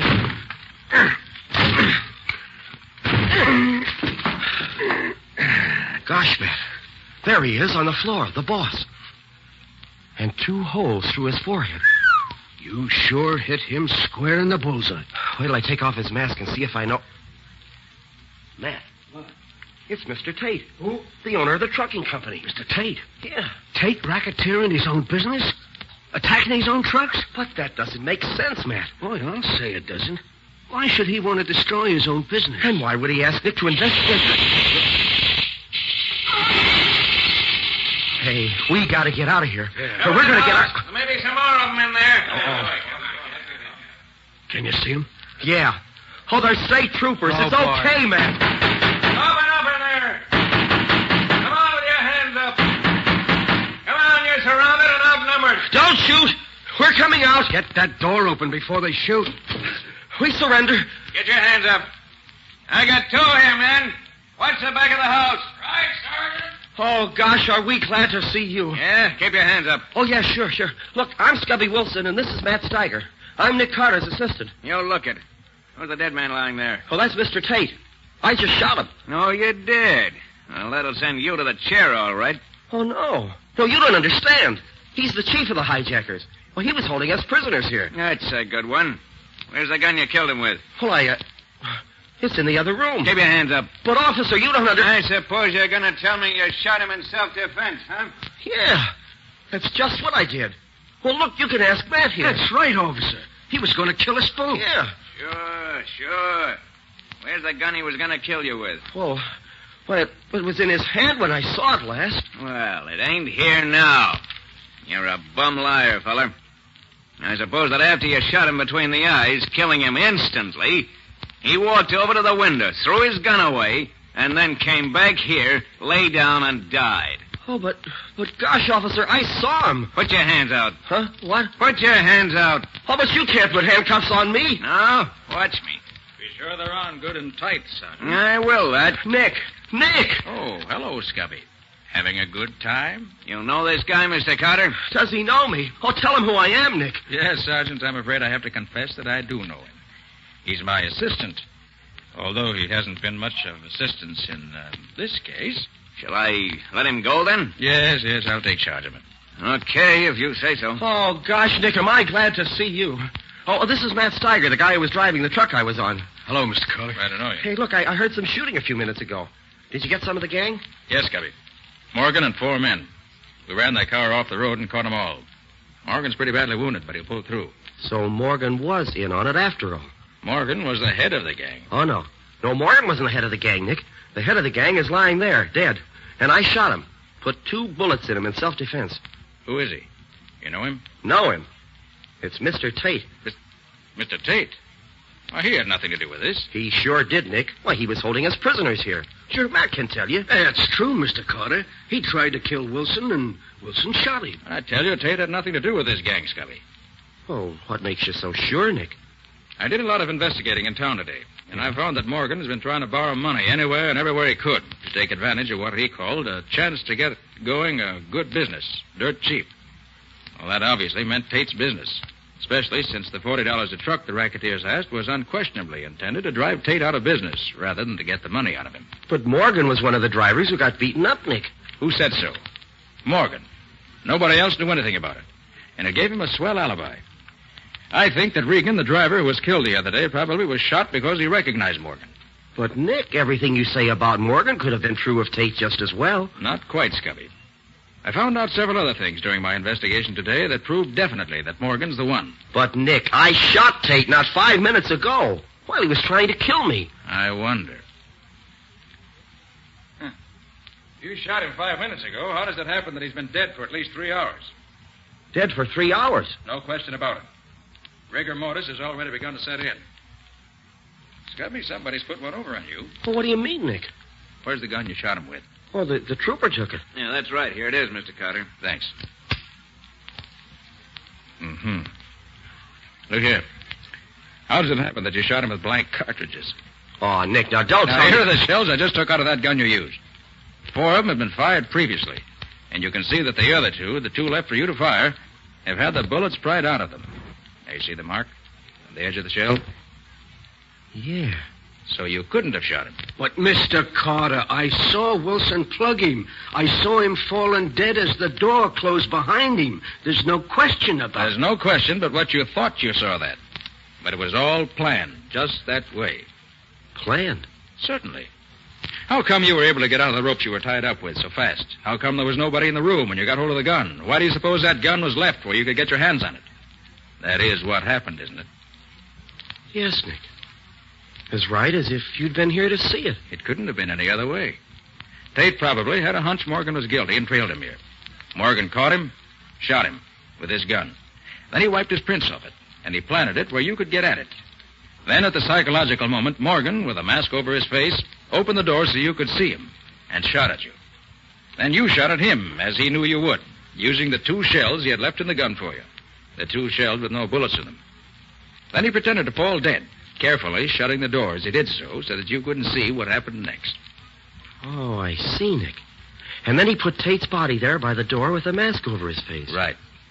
Gosh. When you opened the door, there was Tate's body, shot through the head with the very gun you held in your hand. A gun on which the police would find your fingerprints, and yours only. Morgan would have made sure they found it. Boy, what a setup. It was perfect. Matt would have had to swear he saw me do it. And I was so completely fooled that... Why, I would have confessed to the murder in any court in the country. Yes, Scubby. You still trust too much to what you hear and see. Before you can be a really first-class detective, you'll have to learn to distrust everything until you've analyzed it in the light of all the evidence.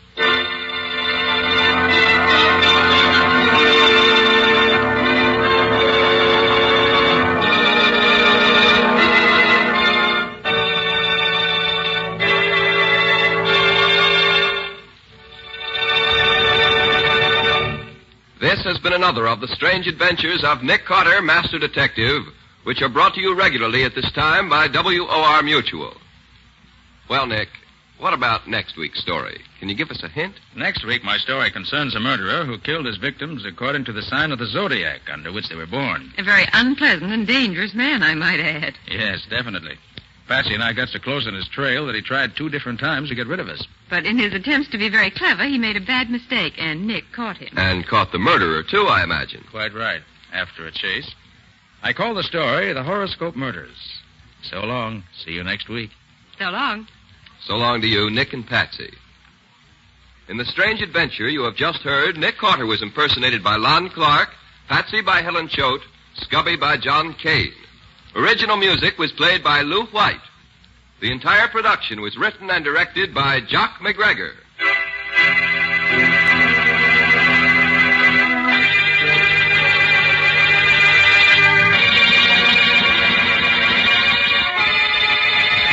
Next week at the same time, listen to another curious experience of Nick Carter entitled The Horoscope Murders. For Nick Carter and the Mystery of the Avenging Astrologer.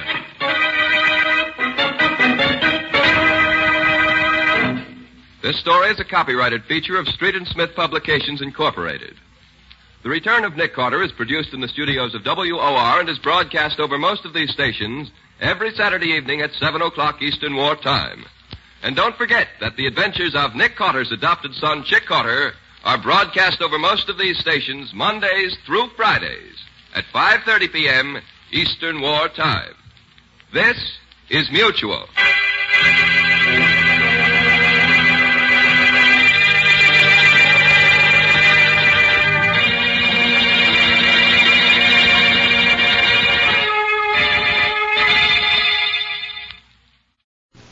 The National Broadcasting Company presents Joel McCrea in Tales of the Texas Rangers.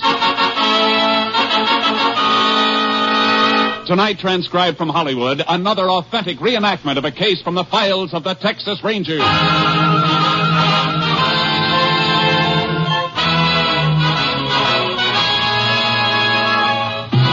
Tales of the Texas Rangers, starring Joel McCrea as Ranger Jayce Pearson. Texas, more than 260,000 square miles. And 50 men who make up the most famous and oldest law enforcement body in North America.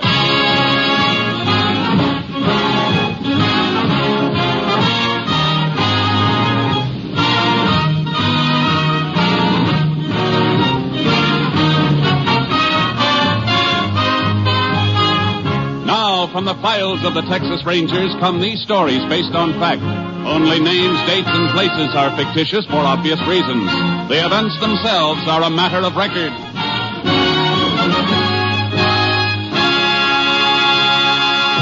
Case for tonight, Loggers' Larceny.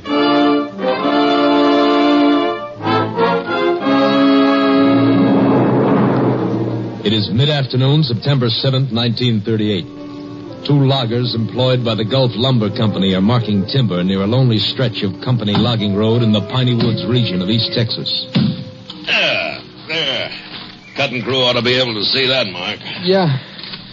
Well, looks like that's the last decent stick left in this stand of timber, too. Plenty more trees in the woods. Come on, we'll cross the creek and start working that stand up on the other side of the road there. We're already marked an awful lot of trees today. I think my axe is heavier than yours. I could do with a breather. Yeah, catch it on the run then. Come on. You'll get used to that axe. I told you I'd make a logger out of you. Just stick with me, kid. I'll put muscles like this on your arms. Hair on your chest, iron in your fists. Yeah, if I live through it. Bull, I'm about done in.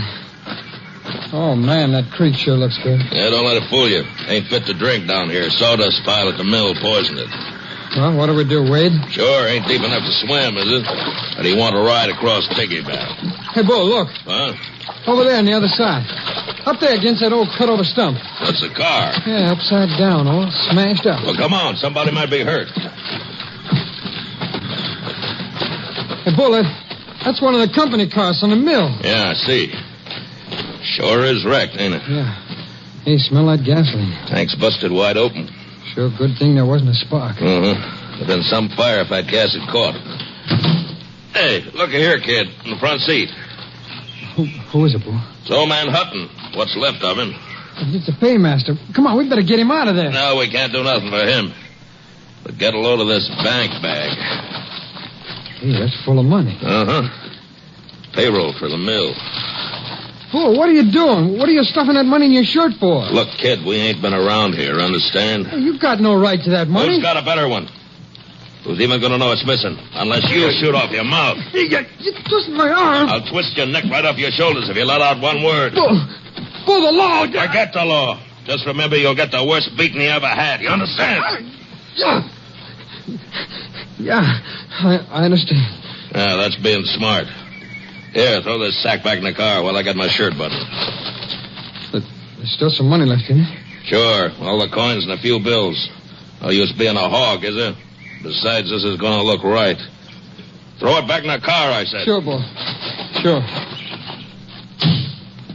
You got a match? Crazy Bull, a match with all that gasoline spilled around here? Wait and see how crazy. Give me a match. Okay. Here. There's only one left in the box. That's all you got? Yeah. Well, we'll make you some counting. Now, get back out of the way.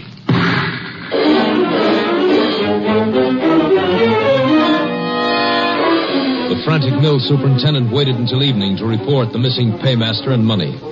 Sheriff Stanton immediately contacted the Texas Rangers. An all-points bulletin for the apprehension of the man was sent out, and Ranger Jayce Pearson was assigned to the case. He arrived at the mill with the sheriff early the next morning. Here's the mill office, Jayce. Might as well start there. The quicker we can get a line on Hutton, the better. Yeah. If he's making a run for it, he's already got a big lead on us. Sheriff, I've been waiting for you. Meet Ranger Pearson, Mr. Browning. Mr. Browning's the mill superintendent. Howdy, Mr. Browning. Pleased to meet you, Ranger. Anything new here? No. I'm kind of inexperienced at this sort of thing. I've sure been waiting for you. The delay's my fault. It was nearly sunup when I met the sheriff. It took time enough for breakfast and to drag the bank teller out of bed. He says your man Hutton left the bank about a half hour after closing time yesterday. Yeah, they waited until the street doors were closed before they started making up Hutton's orders for mixed currency. They usually work it that way at the bank on paydays. $18,000 is a lot of money to count out, you know. Well, we not only know how much money we're looking for, but how much of each denomination. I've got Hutton's list. The bank teller gave me a copy of it. He sure must have slipped out quiet. Not a soul in town saw him after he left the bank. No telling which direction he headed. Would you have a picture of him by any chance, Mr. Browning, to sort of amplify the description we've already sent out? Well, there may be one among his belongings in his shack. You know, Sheriff, I still can't believe Bob absconded with that money. $18,000 is a lot of temptation, Mr. Browning. I know it, but Bob Hutton's been with us for years. I'd have trusted him with every asset the company owns. I just don't know what to think now. We won't rule out any possibility. Before we go through Hutton's things, I'd like to talk to any of your crew who might have been working near the road yesterday afternoon. Well, Foreman Bull Evans and his helper were marking a stand of timber over by Pine Creek. They're down the drying yard this morning. The rest of the crew's out in the woods. How do they feel about Hutton not showing up? Quite a few of them wanted to dig up a rope and go hunting for him. But Bull Evans talked them out of that. Let's go find this foreman of yours. He sounds like some talker. Maybe he can tell us something.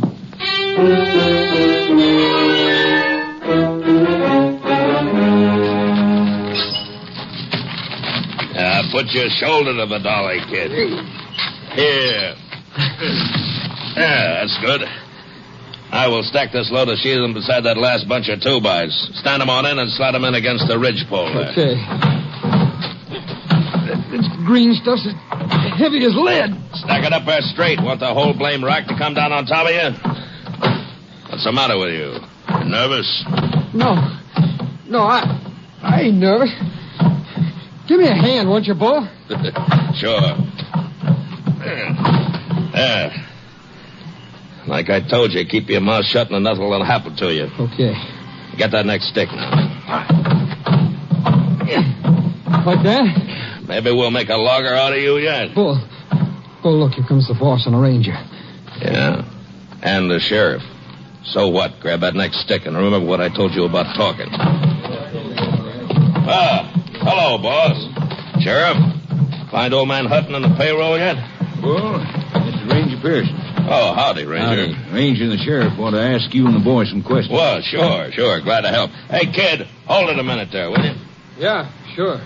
I understand you were working somewhere near the road from town yesterday afternoon. No, we're working a standover on Pine Creek. Sometimes it was near the road, sometimes it wasn't. Did you see anything of Hutton or the company car he was driving? We didn't see any car, did we, kid? No. Did you hear a car going either way on the road? Yeah, we didn't hear nothing, we didn't see nothing. I'm afraid you're barking up a wrong tree, Ranger. How's that, Bull? Old man Hutton wasn't crazy. He'd seen a chance at a lot of money, and he took it. He never headed back this way from town. You'll pick him up someplace long gone from here. All right, Bull. That's all. Yeah, come on, kid. Let's get back to work. Wait a minute. I haven't talked to your helper yet. Well, Bull told you. We didn't see nothing. I don't know nothing about that money. We're looking for a man right now, son. Not the money he was carrying. Are you as convinced as Bull here that he ran off with the company payroll? Well, are you or aren't you? I don't know nothing about it, I tell you. What are you so nervous about? Well, nothing. I just don't know nothing about it. Look, son, maybe you don't know it, but there's a severe penalty for withholding information from the law in this state. If you do know anything about this case, anything at all, it's your duty to tell the ranger and me now. Well, Yeah? Well, there's a pretty bad turn over there on Pine Creek. Mr. Hutton might have had an accident when nobody was around. Say, that is a possibility, Ranger. That's the worst stretch along the road. And one of those turns is a bad one. Old Bob Hutton could drive that road backwards and blindfolded. He's been doing it for years. Besides, me and the kid come in by the road last night. There wasn't no wreck along it then. Did you see anything, son? No, there wasn't nothing along the road when we went by. We came out that way this morning, Jayce. Wasn't anything inside then either. Well, the area along the creek is an old cutover. Brush has come back thick in spots. The car down in there could be completely hidden from the road. Well, we're going to have to search every inch of the way out from town to eliminate accident as a possibility in this case anyway, Jayce. This bad turn out by the creek sounds like as good a place as any to begin with. Yeah, let's get out there and take a look. You mind showing us that cutover, Mr. Browning? Well, not at all, Ranger. I'll get my car and you can follow me. Bull, if anything comes up here while I'm going, you take care of it for me, will you? Oh, sure, boss. Sure, I'll take care of everything. Hey, don't you want me to go with you? No, thanks, son. You better stay here. Yeah, kid, you stay here. There's going to be plenty to keep you busy.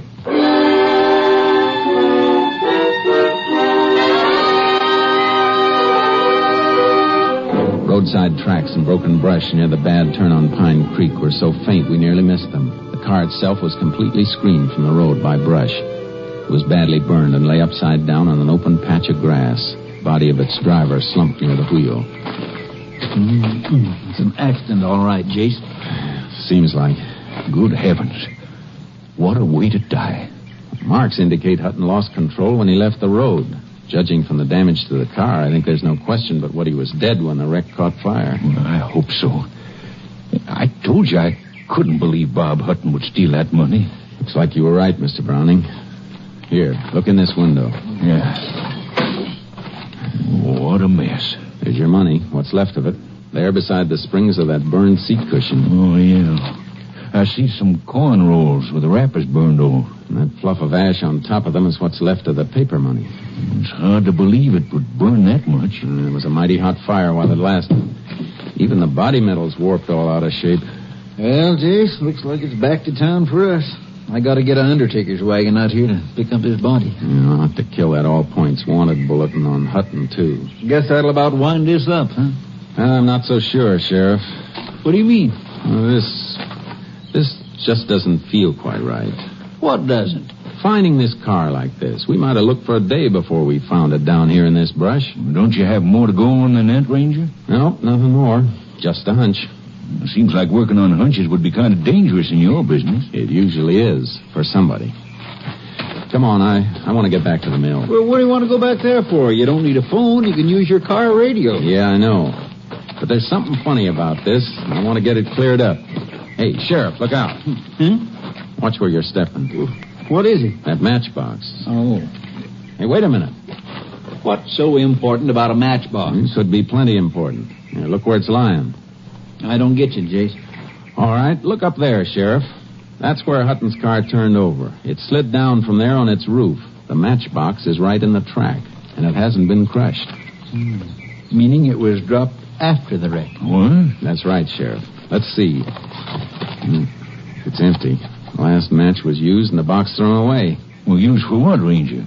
What's a matchbox got to do with Bob Hutton's death? Maybe nothing. But even when a car's as badly damaged as this one was, even when it's drenched with gasoline, it doesn't always catch fire.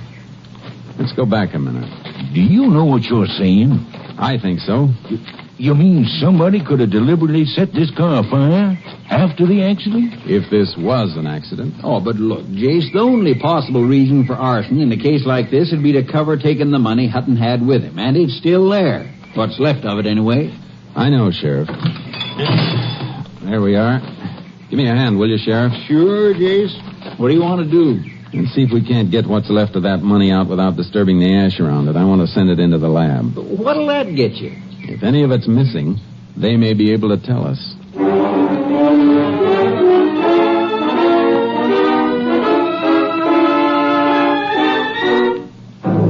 We removed the remains of the charred money bag and its contents as carefully as possible and packed them for transfer to the laboratory. When we drove back to the mill yard, Bull Evans was just coming out of the office. Hi. You find any sign of Hutton? Yes.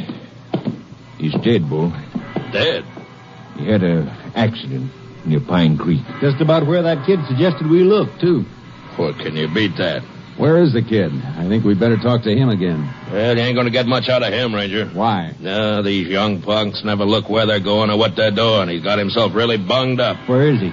In the first aid room back at the office. I wanted to send for a doctor, but he wouldn't let me. I got him on a cot back there. He don't feel so good. Let's take a look. Come on. You too, Bull. Yeah, sure. Right through there, Ranger. Okay.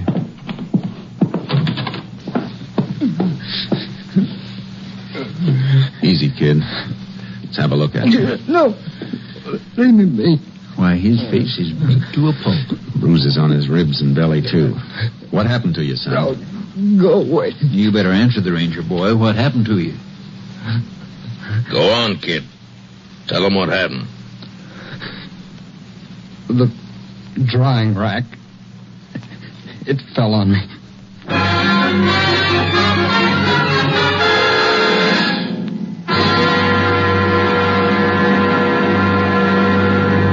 You are listening to Tales of the Texas Rangers, starring Joel McCrea as Ranger Jayce Pearson.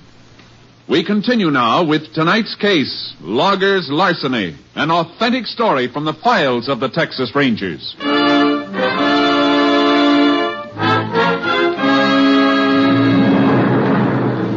The kid was in no condition for further questioning.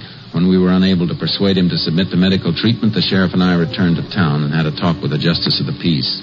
The next morning, the sheriff attended Hutton's inquest while I waited in his office for a call from our lab at Austin. It had just come through when the sheriff returned. Sorry to be so long, Jayce. I was comfortable, Sheriff. You got a nice office. Thanks. Inquest over? Yeah. Death by natural causes, I suppose. Yeah, failure of the heart. Doc says Hutton was dead when his car left the road. An out-and-out accident. Oh, look, Jayce, it's like the JP told you last night. That matchbox don't mean anything. It could have blown in on those tracks. I guess this isn't my week for hunches, Sheriff. Now, the lab report came in, too. How did it add up? Coins in the bank sack tallied exactly with the withdrawal slip the teller gave us. Oh, how about the bills, the paper money? There were traces of them in the ash. The quantity was small and might indicate some paper money was missing, but it burned so completely the lab couldn't be sure. Yeah, looks like that's that. Yeah. Well, Sheriff, guess I better get started. So long, Jayce, and thanks. See you again on another case. Yeah. Call us anytime you need us. You know, Sheriff, it still doesn't feel right. You know, Jayce, it doesn't to me either. There's that matchbox. Sure, it could have blown in there, but that kid at the mill. Yeah? What about the kid? If he had a hunch Hutton's car was wrecked and where it might be, why didn't he tell his boss that as soon as he and Bull came in from the timber? Yeah, that's right. As it was, he didn't tell us till we dragged it out of him. That turn out there didn't have anything to do with Hutton's death. His heart quit. He could have gone over the edge anywhere along the road. Yeah, but Jayce, he did go over at that turn. Sure he did. And that's why the kid couldn't have known the car was there unless he'd seen it. Then Bull Evans and the kid were lying. But why? That's what we're going to find out. That and why the drying rack fell on the kid. Kind of funny two accidents should happen so close together. Come on, Sheriff. Let's get out to that mill.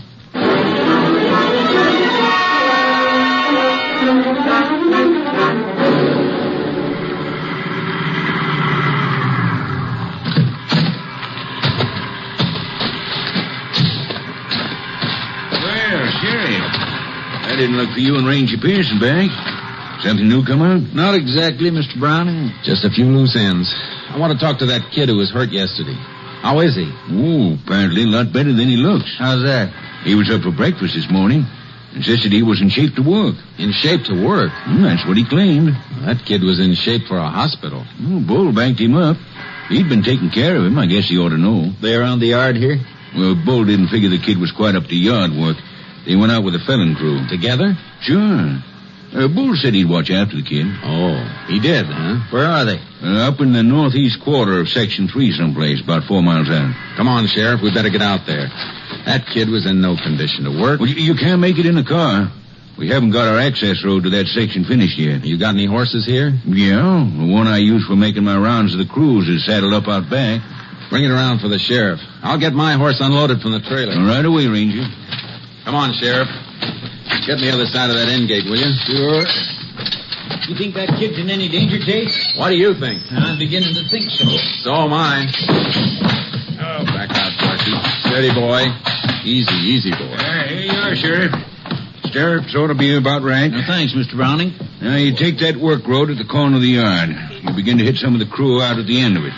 They can tell you just where Bull and his helper is. Thanks. Let's go, Sheriff. Come on, pick him up, boys.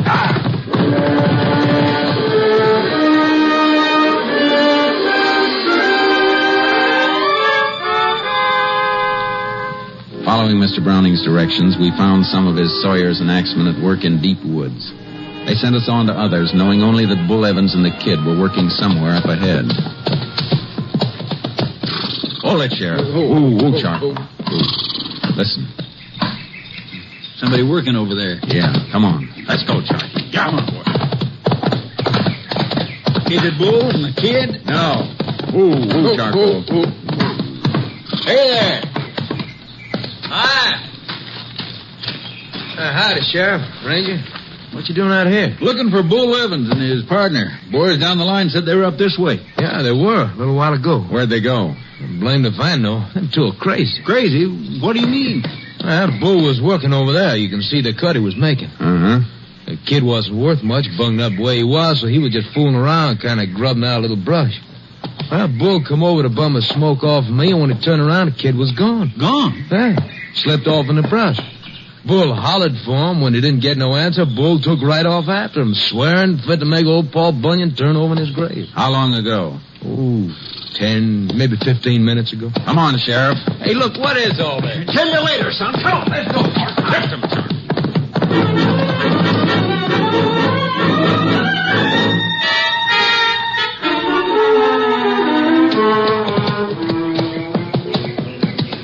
Here's the tracks again, on this soft ground. Yeah. Ooh, charcoal. Wait a minute, Sheriff. Steady, boy. What do you make of it, Jayce? I don't like it. Where do you suppose that kid's heading? Yeah, beats me. Wherever it is, he's sure heading there in a straight line and hard as he can go. Yeah, with Bull apparently right behind him. Makes about as little sense as that drying rack falling on him yesterday or Bull talking him into reporting for work this morning. What's between the two of them? That's what we got to find out. Tracking us too slow. We're losing too much time. That's pretty thick timber ahead. It ought to slow them up some. Won't be much to follow when we get in there in those pine needles either. Jayce, maybe we better split, sort of spread out. That way we'll be... Hey, hear that? Somebody in there's got a gun. Come on. Get up, Charcoal. Come on, get up. You know, I'm betting it's Bull. Sounds like the shots are in the middle of that timber stand. It's a bad place to work blind, Jayce. Yeah. You might miss him complete in there. Possible. Look, Sheriff. You cut around the timber the other edge in case somebody breaks out in the clear in that direction. I'll head straight for the sound of those shots. Try to box them in, huh? Worth a try. Come on, Charlie. Come on, team of horse, let's go.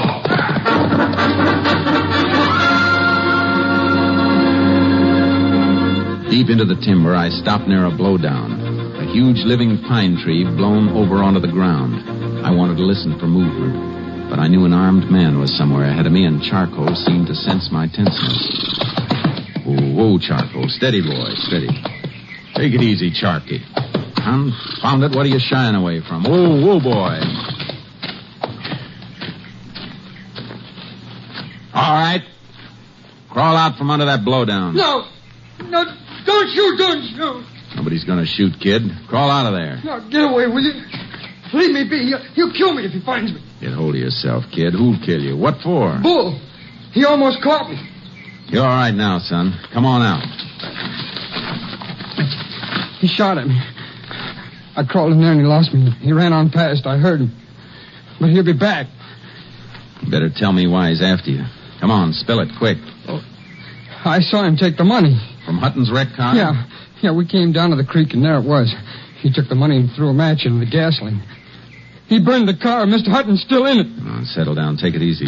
Hutton was dead when his car left the road. Why didn't you tell us about this yesterday when we asked you? Well, I tried to tell you, but Bull was standing there watching, listening. And look what happened to me afterwards. That accident at the drying rack? The accident. He pushed the rack over to make it look that way. Afterwards, he beat me and almost killed me.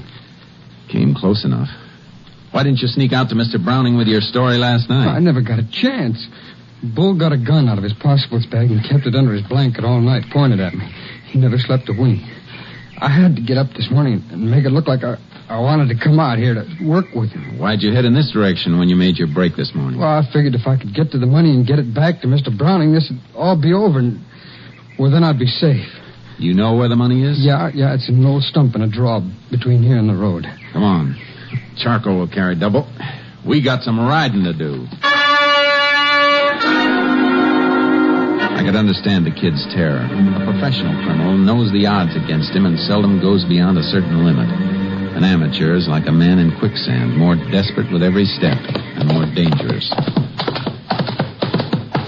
There, that's the stump right over there. Ooh, Charcoal. Ooh, boy. There's a hollow on the other side of it. Hurry up, will you? Uh-huh. Take it easy, kid. Charcoal made a lot better time than Bull could have made on foot. Besides, he's still probably looking for you. Well, maybe he's been here already. We'll soon see. Yeah, it's here, all right. Can't you hurry? Hey, this is a pile of money. Yeah, I know. Come on. All set, kid. Just as soon as I stash these bills away in my saddlebags. This is what you call valuable evidence. And this is what's called a gun, Ranger. Bull! Praise both of you. You're making a mistake, Bull. You've made yours. Drop them saddlebags. You ain't getting that money. It's mine. Now drop them. All right, get off that horse, kid. Get off, I said. All right. Now start backing away from my money. Both of you. I told you I'd kill you if you opened your mouth, kid. Now it's going to be both of you. You hurt, kid? No. No, are you okay? Yeah. Bull's gun just didn't shoot very straight. Oh, yours sure did, and fast. That's what a spring clip holster's for, son. Jayce! Hey, Jayce! Ho, boy, ho. Everything all right? Yeah, for everybody but Bull. He's dead? Kind of. What was the deal, Jayce? Did he have some of the money from the wreck? Show him what's in the saddlebags, kid. All right. Here, Sheriff, take a look. Looks like he had it all. How deep was the kid here in with him? I reckon that's something the court will have to judge on the evidence. Here, give me a hand, Sheriff. We'll hang Bull across your saddle. He's got one last ride coming.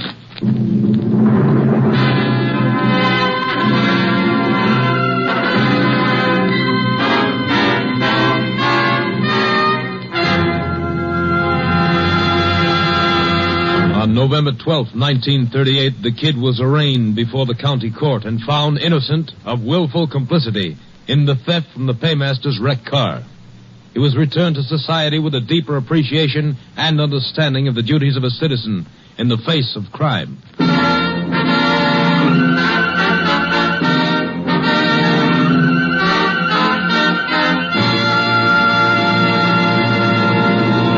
And here again is the star of our show, Joel McCrea. You know, we're awfully grateful to you people for the nice letters you've sent in. It makes you feel good to know that there's some folks who just want to let you know that they're all for you and that they like your show. I know it's kind of an effort to sit down and write a letter or postcard to a voice hundreds of miles away, and that's why it would be downright ungrateful if we didn't thank you for your trouble. It's really a compliment. There's a little story I ran across about a ranger I thought you'd like to hear before we say goodnight.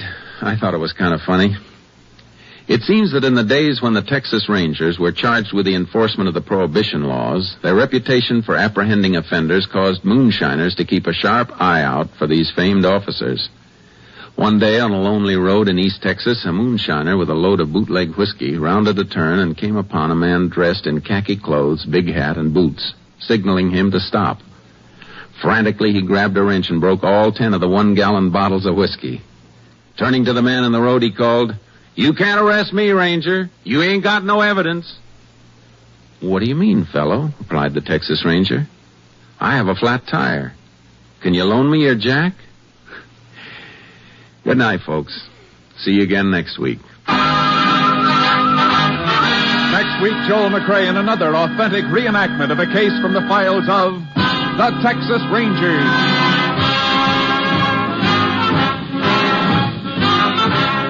Joel McRae is currently seen starring in the Universal International Technicolor production Frenchie. Tonight's cast included Tony Barrett, Bill Conrad, Stacey Harris, Parley Bear, and Bill Johnstone. This story was transcribed and adapted by Tom W. Blackburn, and the program was produced and directed by Stacy Keach. Hal Gibney speaking.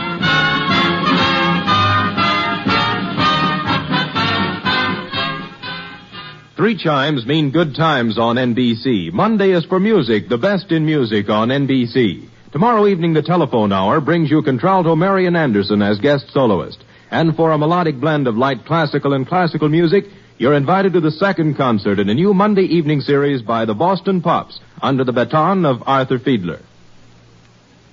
Now, Jack Parr with the $64 question for more good times on NBC. Suspense, which is heard on Thursday nights at this hour, is taking its customary summer holiday. Suspense returns to the air 1 week from now on Thursday, August 31st.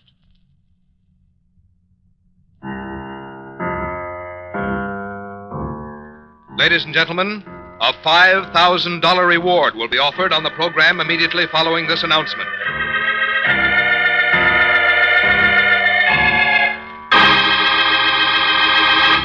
You out there. You who think you've committed the perfect crime, the perfect murder, that there are no clues, no witnesses, that your identity is unknown. Listen. Somebody knows. Yes, you, wherever you may be, no matter where you're hiding. Somewhere, sometime, someone listening to this program is going to bring you to justice. Yes? Somebody knows.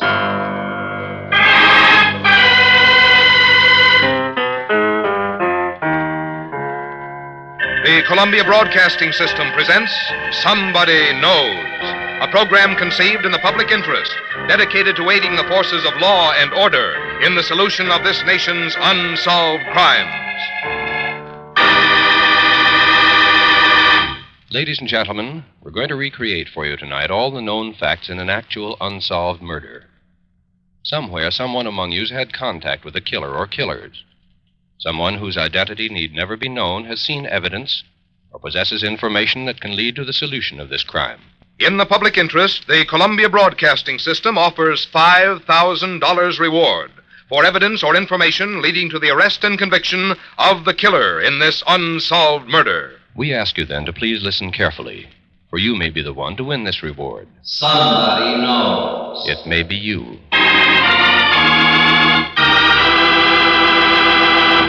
And now we open the files on one of this nation's unsolved murders. It's homicide file number DR 295771, the Los Angeles, California Police Department. The unsolved murder of Elizabeth Short, the Black Dahlia.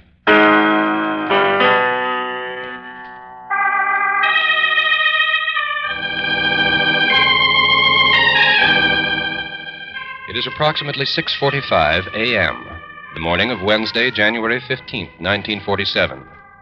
In the southwest section of Los Angeles, California, in the houseless 3900 block on South Norton Avenue, a vacant, weed-overgrown lot is barely visible in the quiet darkness just before dawn. Then an old battered sedan speeds south on Norton Avenue, suddenly swings sharply into the curb opposite that vacant lot.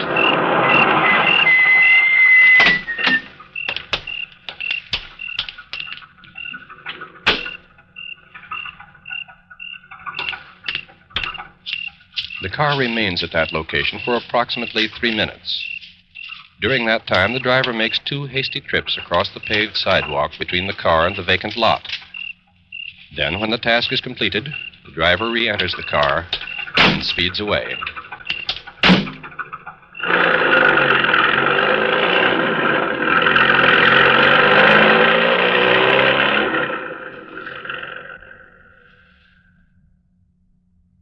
It is now 11:05 on the morning of Wednesday, January 15th, 1947.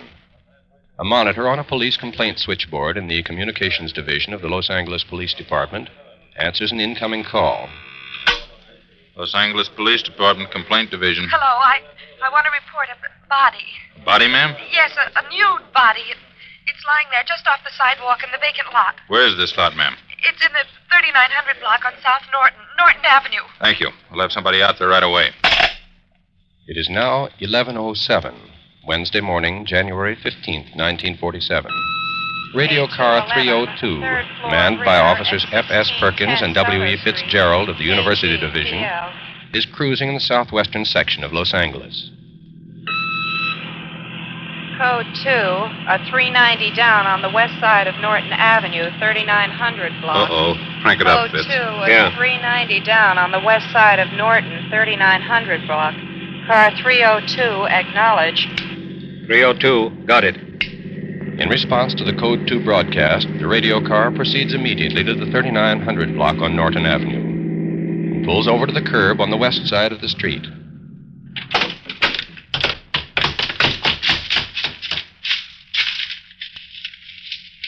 Good Lord. Yeah. The nude body of a young woman is lying face up in the weeds, a few inches from the sidewalk. Her face and forehead have been brutally slashed and beaten, the body itself horribly mutilated. It has been cut completely in 2. Better notify university detectives. Homicide's going to have a job on his hands.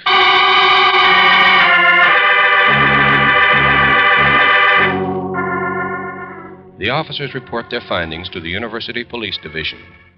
What is to prove to be one of the greatest manhunts in the history of the Los Angeles Police Department is underway.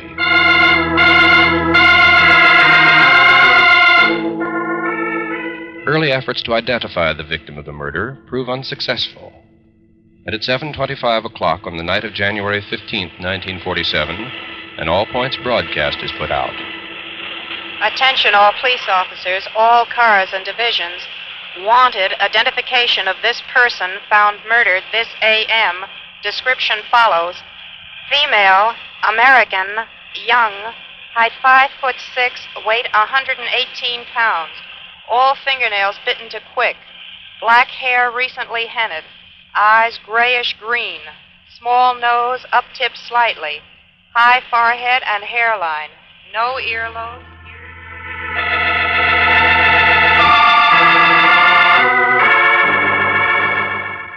Meanwhile, Dr. Frederick D. Newbar, chief autopsy surgeon of the coroner's office, makes a postmortem examination that lasts 3 full hours. Then he reports. The immediate cause of death was hemorrhage and shock due to concussion of the brain and lacerations of the face. There were rope marks around her neck, wrists, and ankles.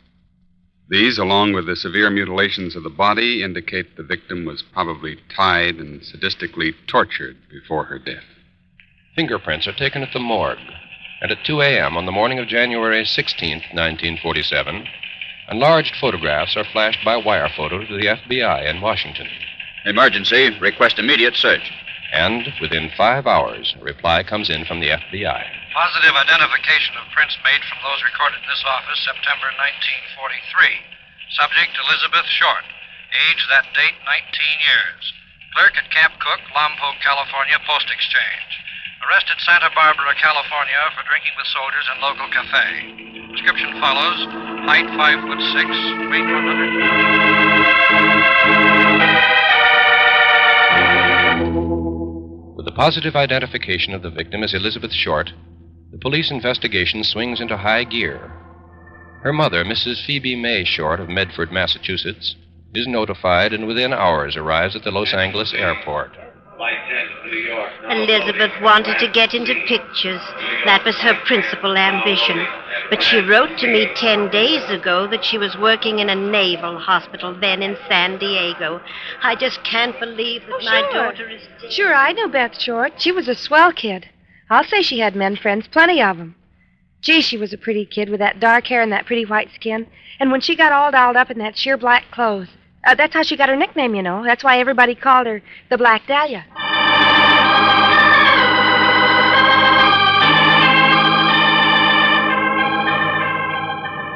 The police now turn to San Diego in an attempt to determine the events that led to the killing of Elizabeth Short, the Black Dahlia.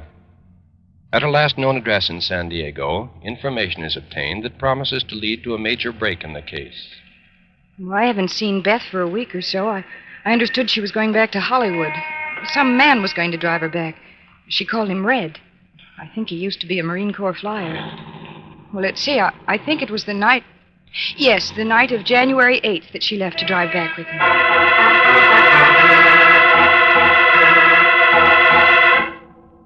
Now the police have something more definite to go on. And for 3 days, a search is made for this unknown man. Then, on January 20th, 1947, at police headquarters in downtown Los Angeles... Say, I understand you want to talk to me. I'm the man who left San Diego with Elizabeth Short. I first met her maybe a week or 10 days before Christmas. I was down there on a business trip. I saw her standing alone on a street corner, and you know how it is. How well did you get to know her? Well, we had dinner together a few times. That was about all. What about this trip to Los Angeles? Well, she heard that I was going there, and she asked if she could go with me. So I said, sure. That was on the night of January 8th? That was the night we left, yeah. January 8th. When did you reach Los Angeles? Well, it was about 6 o'clock the next night. January 9th? Yes, sir. It doesn't take that long to drive here from San Diego. No, we stayed at a motel the night before. Nothing wrong with it, you understand. There were different rooms. The reason was we didn't leave San Diego until late, and I wasn't in any hurry to get back here. I see. What happened when you got into L.A.? Well, as I said, we drove into L.A. about 6 o'clock that night, in the downtown section, that is. Then, while we were driving... It is shortly before 6 in the evening, January 9th, 1947. Cars approaching the corner of 6th and Los Angeles streets in downtown Los Angeles. Within the car are Elizabeth Short, the man with whom she'd driven up from San Diego. It's been a swell trip, Red. I sure appreciate the lift. Forget it. It was a break for me having company on the way up. And as long as you had to come up anyway. Yeah, I'm going to meet my sister. Say, isn't that the Greyhound bus station up ahead? Yeah, that's right. Oh, can I stop there for a minute? I want to check my bags. It'll only take a minute. Well, sure, glad to. Elizabeth Short takes her bags into the station and checks them there. All of her clothes, except those she's wearing, are in those bags. Then she gets back into the car, and they drive off.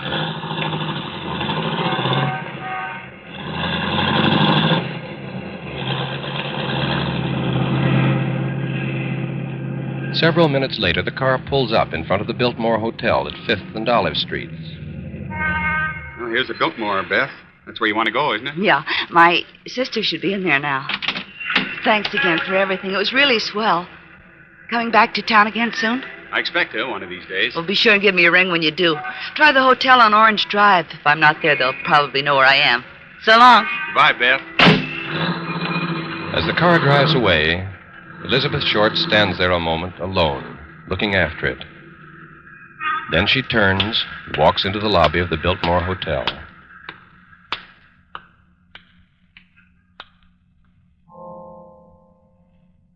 It is not until 6 days later, the morning of Wednesday, January 15th, 1947, that she's heard from again, when a nude, mutilated body is discovered lying in a vacant lot. The body that was once Elizabeth Short. It was once the gay and laughing Black Dahlia.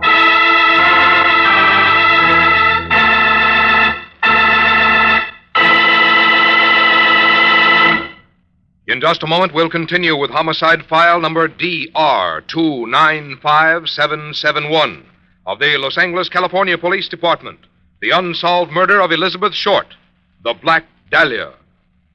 The United States Armed Forces need volunteers today in every branch of the services.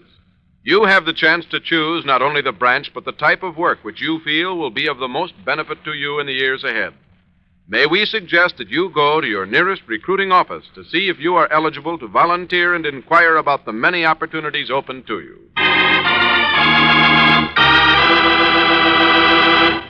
Now back to Somebody Knows, and a true case history of an actual murder.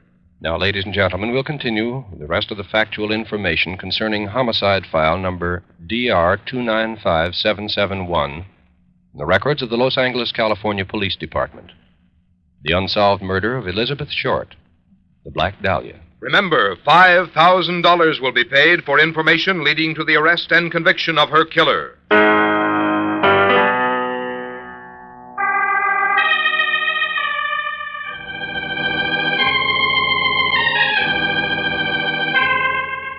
The police check and recheck the story of the man who drove the Black Dahlia from San Diego to Los Angeles and dropped her off at the Biltmore Hotel at approximately 6 o'clock on the evening of January 9th, 1947. Then this statement is issued. We released this man with a clean bill of health. There's no evidence to connect him with the murder of Elizabeth Short.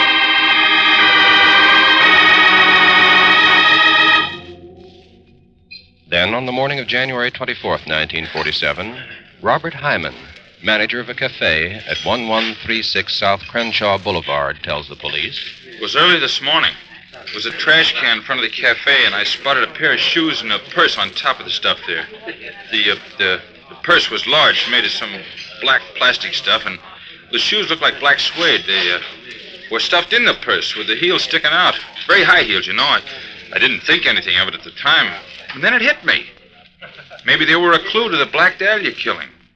Found her only about 20 blocks away, so I went back outside. The city trash collector had already picked up all the stuff.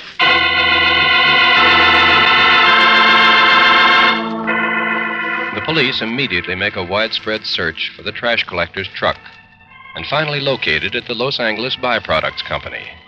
They talk to Mr. K.B. Schroeder, traffic manager of the disposal plant. Yes, that truck came in here all right, but it's already dumped its load. Where was it dumped? Why, onto that big pile of refuse over there. Trucks have been dumping stuff on it all week. You still have to go through it. Find that purse and the shoe. What? Oh, okay, sure thing. I'll stop the work and get all the men busy on it. We'll run the whole pile through a conveyor belt. May take a few hours, but the stuff will turn up if it's in there. For several hours, the conveyor belt carries the refuse from the giant dump pile past the waiting men. Then, finally... There they are. Stop the belt. I see them. There they are.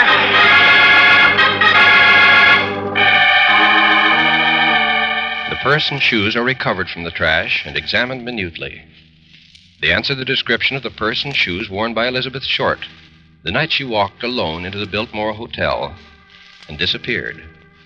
There are new heel tips on the shoes, and after a detailed, thorough search, the police finally locate the cobbler who had repaired them. Sure. I put on those heels. Maybe 3-4 weeks ago. I remember the girl who brought them in, all right. Sure, I remember. But, she's not the one in those pictures. Nah, she's not the Black Dahlia. On the following day, January 25th, 1947, the first real break in the case occurs. A phone call comes into the homicide division. Homicide, Hanson. This is the United States Post Office calling. Postal Inspector Division. Yes?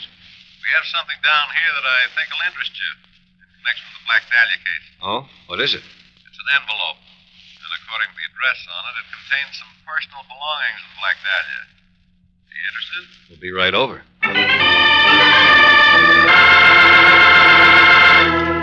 The envelope is examined in the postal inspector's office. It is addressed in letters clipped from newspaper accounts of the crime. The crude address reads, Los Angeles Examiner and other Los Angeles papers. Here is Dahlia's belongings. Letter to follow. The envelope is opened. Now here is Detective Sergeant Harry Hanson's statement as to its contents. The envelope contained a black address book, a birth certificate, some pictures, and calling cards. We're completely satisfied that the contents of that envelope are actually the belongings of the Black Dahlia. It is the black address book, however, that is of primary importance to the police. Though 125 pages have been torn out of it, it still contains the names of some 75 men. Contact with these men is begun immediately. Here are some typical results. Well, I will admit I did pick her up. That was last October. I just took her to a drive-in. Never saw her again.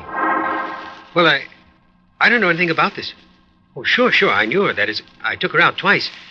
She phoned me a couple of times afterwards and asked for money, but I didn't see her again. I didn't know anything about this. That's right.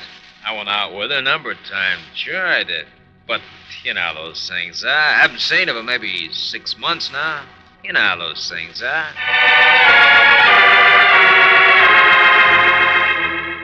2 days after the receipt of the envelope and the little black book, another piece of mail comes into police headquarters. On the outside, in addition to the address, is this puzzling inscription: Sorry, Greenwich Village, not Cotton Club. Homicide officers then open the envelope and examine the contents. Here, Captain. Ordinary penny postcard. Yes, there's something written on it. Let's see. Wait a minute. Now, listen to this. It says, here it is. Turning in Wednesday, January 29, 10 a.m. Had my fun at police. And it's signed Black Dahlia Avenger. The card is written in ink with a bold, crude hand. There are no fingerprints on it. Postal authorities say that the new message was mailed the night before in downtown Los Angeles. Captain Jack Donahoe immediately publishes an answer to it. To the killer of Elizabeth Short. If you want to surrender, as indicated by the postcard now in our hands, I will meet you at any public location at any time, or at the homicide detail office in the city hall. Communicate immediately by telephone or by mail. On January 29th, the police receive another message. It is contained in an envelope addressed in typewriting to Captain Donahoe. It states, I have changed my mind about surrendering. I'm afraid I won't get a fair deal.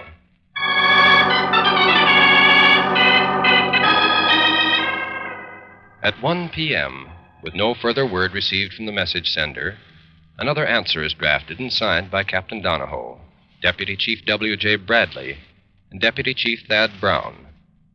It states in part, To the slayer of Elizabeth Short. It is not within the power of any police officer or any police department to make terms, and the sentence upon conviction lies within the discretion of the courts. However, all police officers are well aware that there are two sides to every story, and we can only promise that you will receive fair treatment and a just trial. No further word is received from the self-identifying killer. Then, shortly afterward, another strange phenomenon occurs in the Black Dahlia case. On February 6, 1947, at Fort Dix, New Jersey, a corporal approaches the desk of his commanding officer and stands at attention. Well, Corporal, what is it? I have a confession to make, sir. Confession? Yes, sir. Well, what is it? You read something about the Black Dahlia murder case, the one that took place about a month ago in Los Angeles? Yes, I believe I've read something about it. Why? Well, sir, I was on leave in Los Angeles at the time, and... Well, sir, I'm the killer of the Black Dahlia.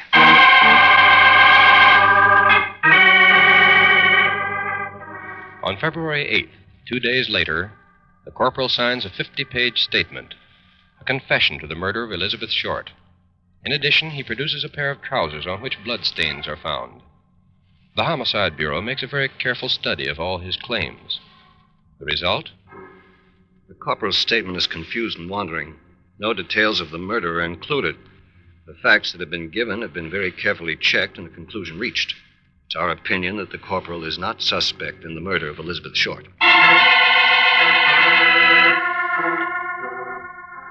In the able hands of Sergeant Ed Barrett, the Central Homicide Division files on the murder of Elizabeth Short continue to grow. Other confessions are received and found false, until a total of 23 persons have claimed to be the killer of the Black Dahlia, a total believed to be unprecedented in American police annals. New clues are examined, new suspects questioned. The investigation continues.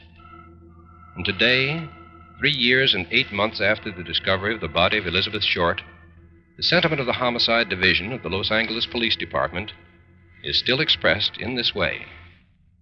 It is our intention to keep the files open in the death of Elizabeth Short until we've obtained the arrest and conviction of her killer. We consider the investigation to be still very much alive, although at this time the identity of the murderer still remains unknown. Unknown? No. The killer of Elizabeth Short is not unknown. Somewhere in whatever town or city this person is hiding, someone of you has seen him today, has spoken to him, eaten lunch and dinner with him, knows the location of the spot where he beat and tortured her over 3.5 years ago. No, the cold-blooded killer who took the life of the Black Dahlia is not unknown. Somebody knows.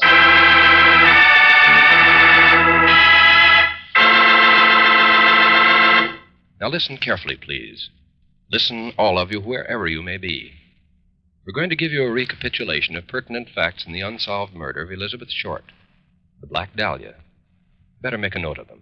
And remember, by following the instructions we shall give you in a moment, you may be the one to earn a $5,000 reward. Now, here are the actual facts in the case. Elizabeth Short, 22 years of age, known as the Black Dahlia, was found dead in a vacant lot in the 3900 block on South Norton Avenue in Los Angeles, California. The time was approximately 11 o'clock in the morning, Wednesday, January 15th, 1947. The police believe that she had been held prisoner and tortured by a sadistic pervert for some time before death, possibly for as long as 6 days, since her whereabouts are unknown, from the time that she entered the Biltmore Hotel at 6 o'clock on the evening of January 9th. Her statement that she was intending to meet her sister there was found to be false. Now, here is one of the most important facts concerning this case. No trace of the clothing she was wearing at the time she entered the hotel has ever been found. Here's a description of that clothing as contained in a special police bulletin published at the time. Please listen carefully. She was wearing a black suit, no collar on coat, probably cardigan style. White fluffy blouse, black suede high-heeled shoes, nylon stockings, white gloves, and a full-length beige coat. She carried a black plastic handbag about 8 by 12 inches in size.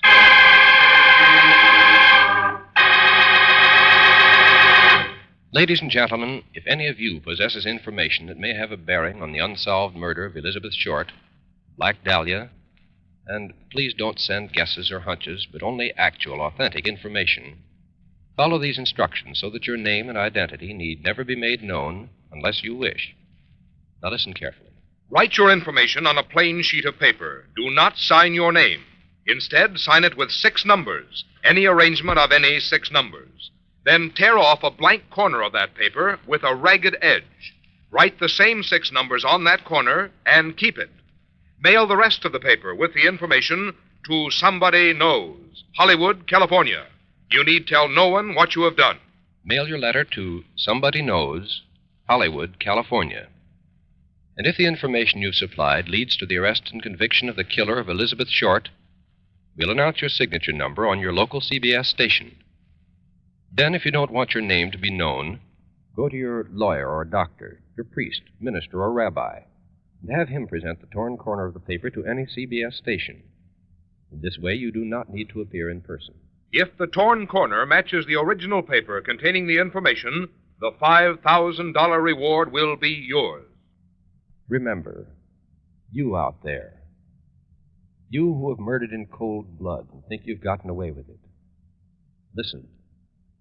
You cannot escape. There is no perfect crime. Remember, you are not unknown. Somebody knows.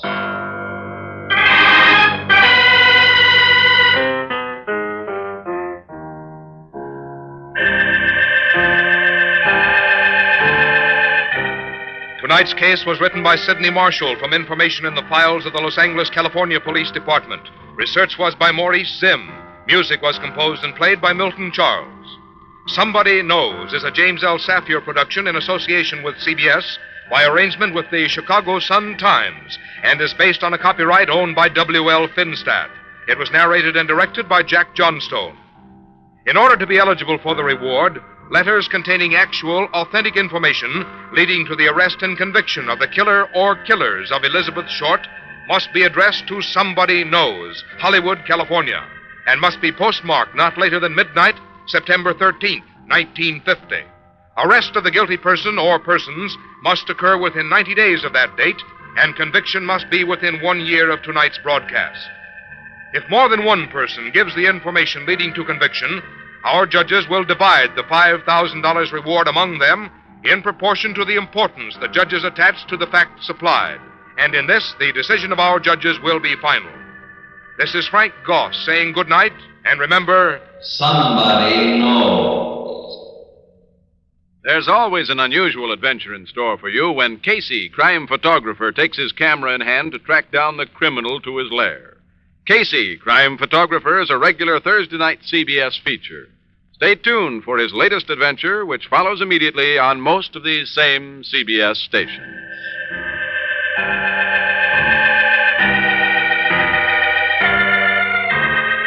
This is CBS, where you find Arthur Godfrey's daytime program every Monday through Friday, the Columbia Broadcasting System.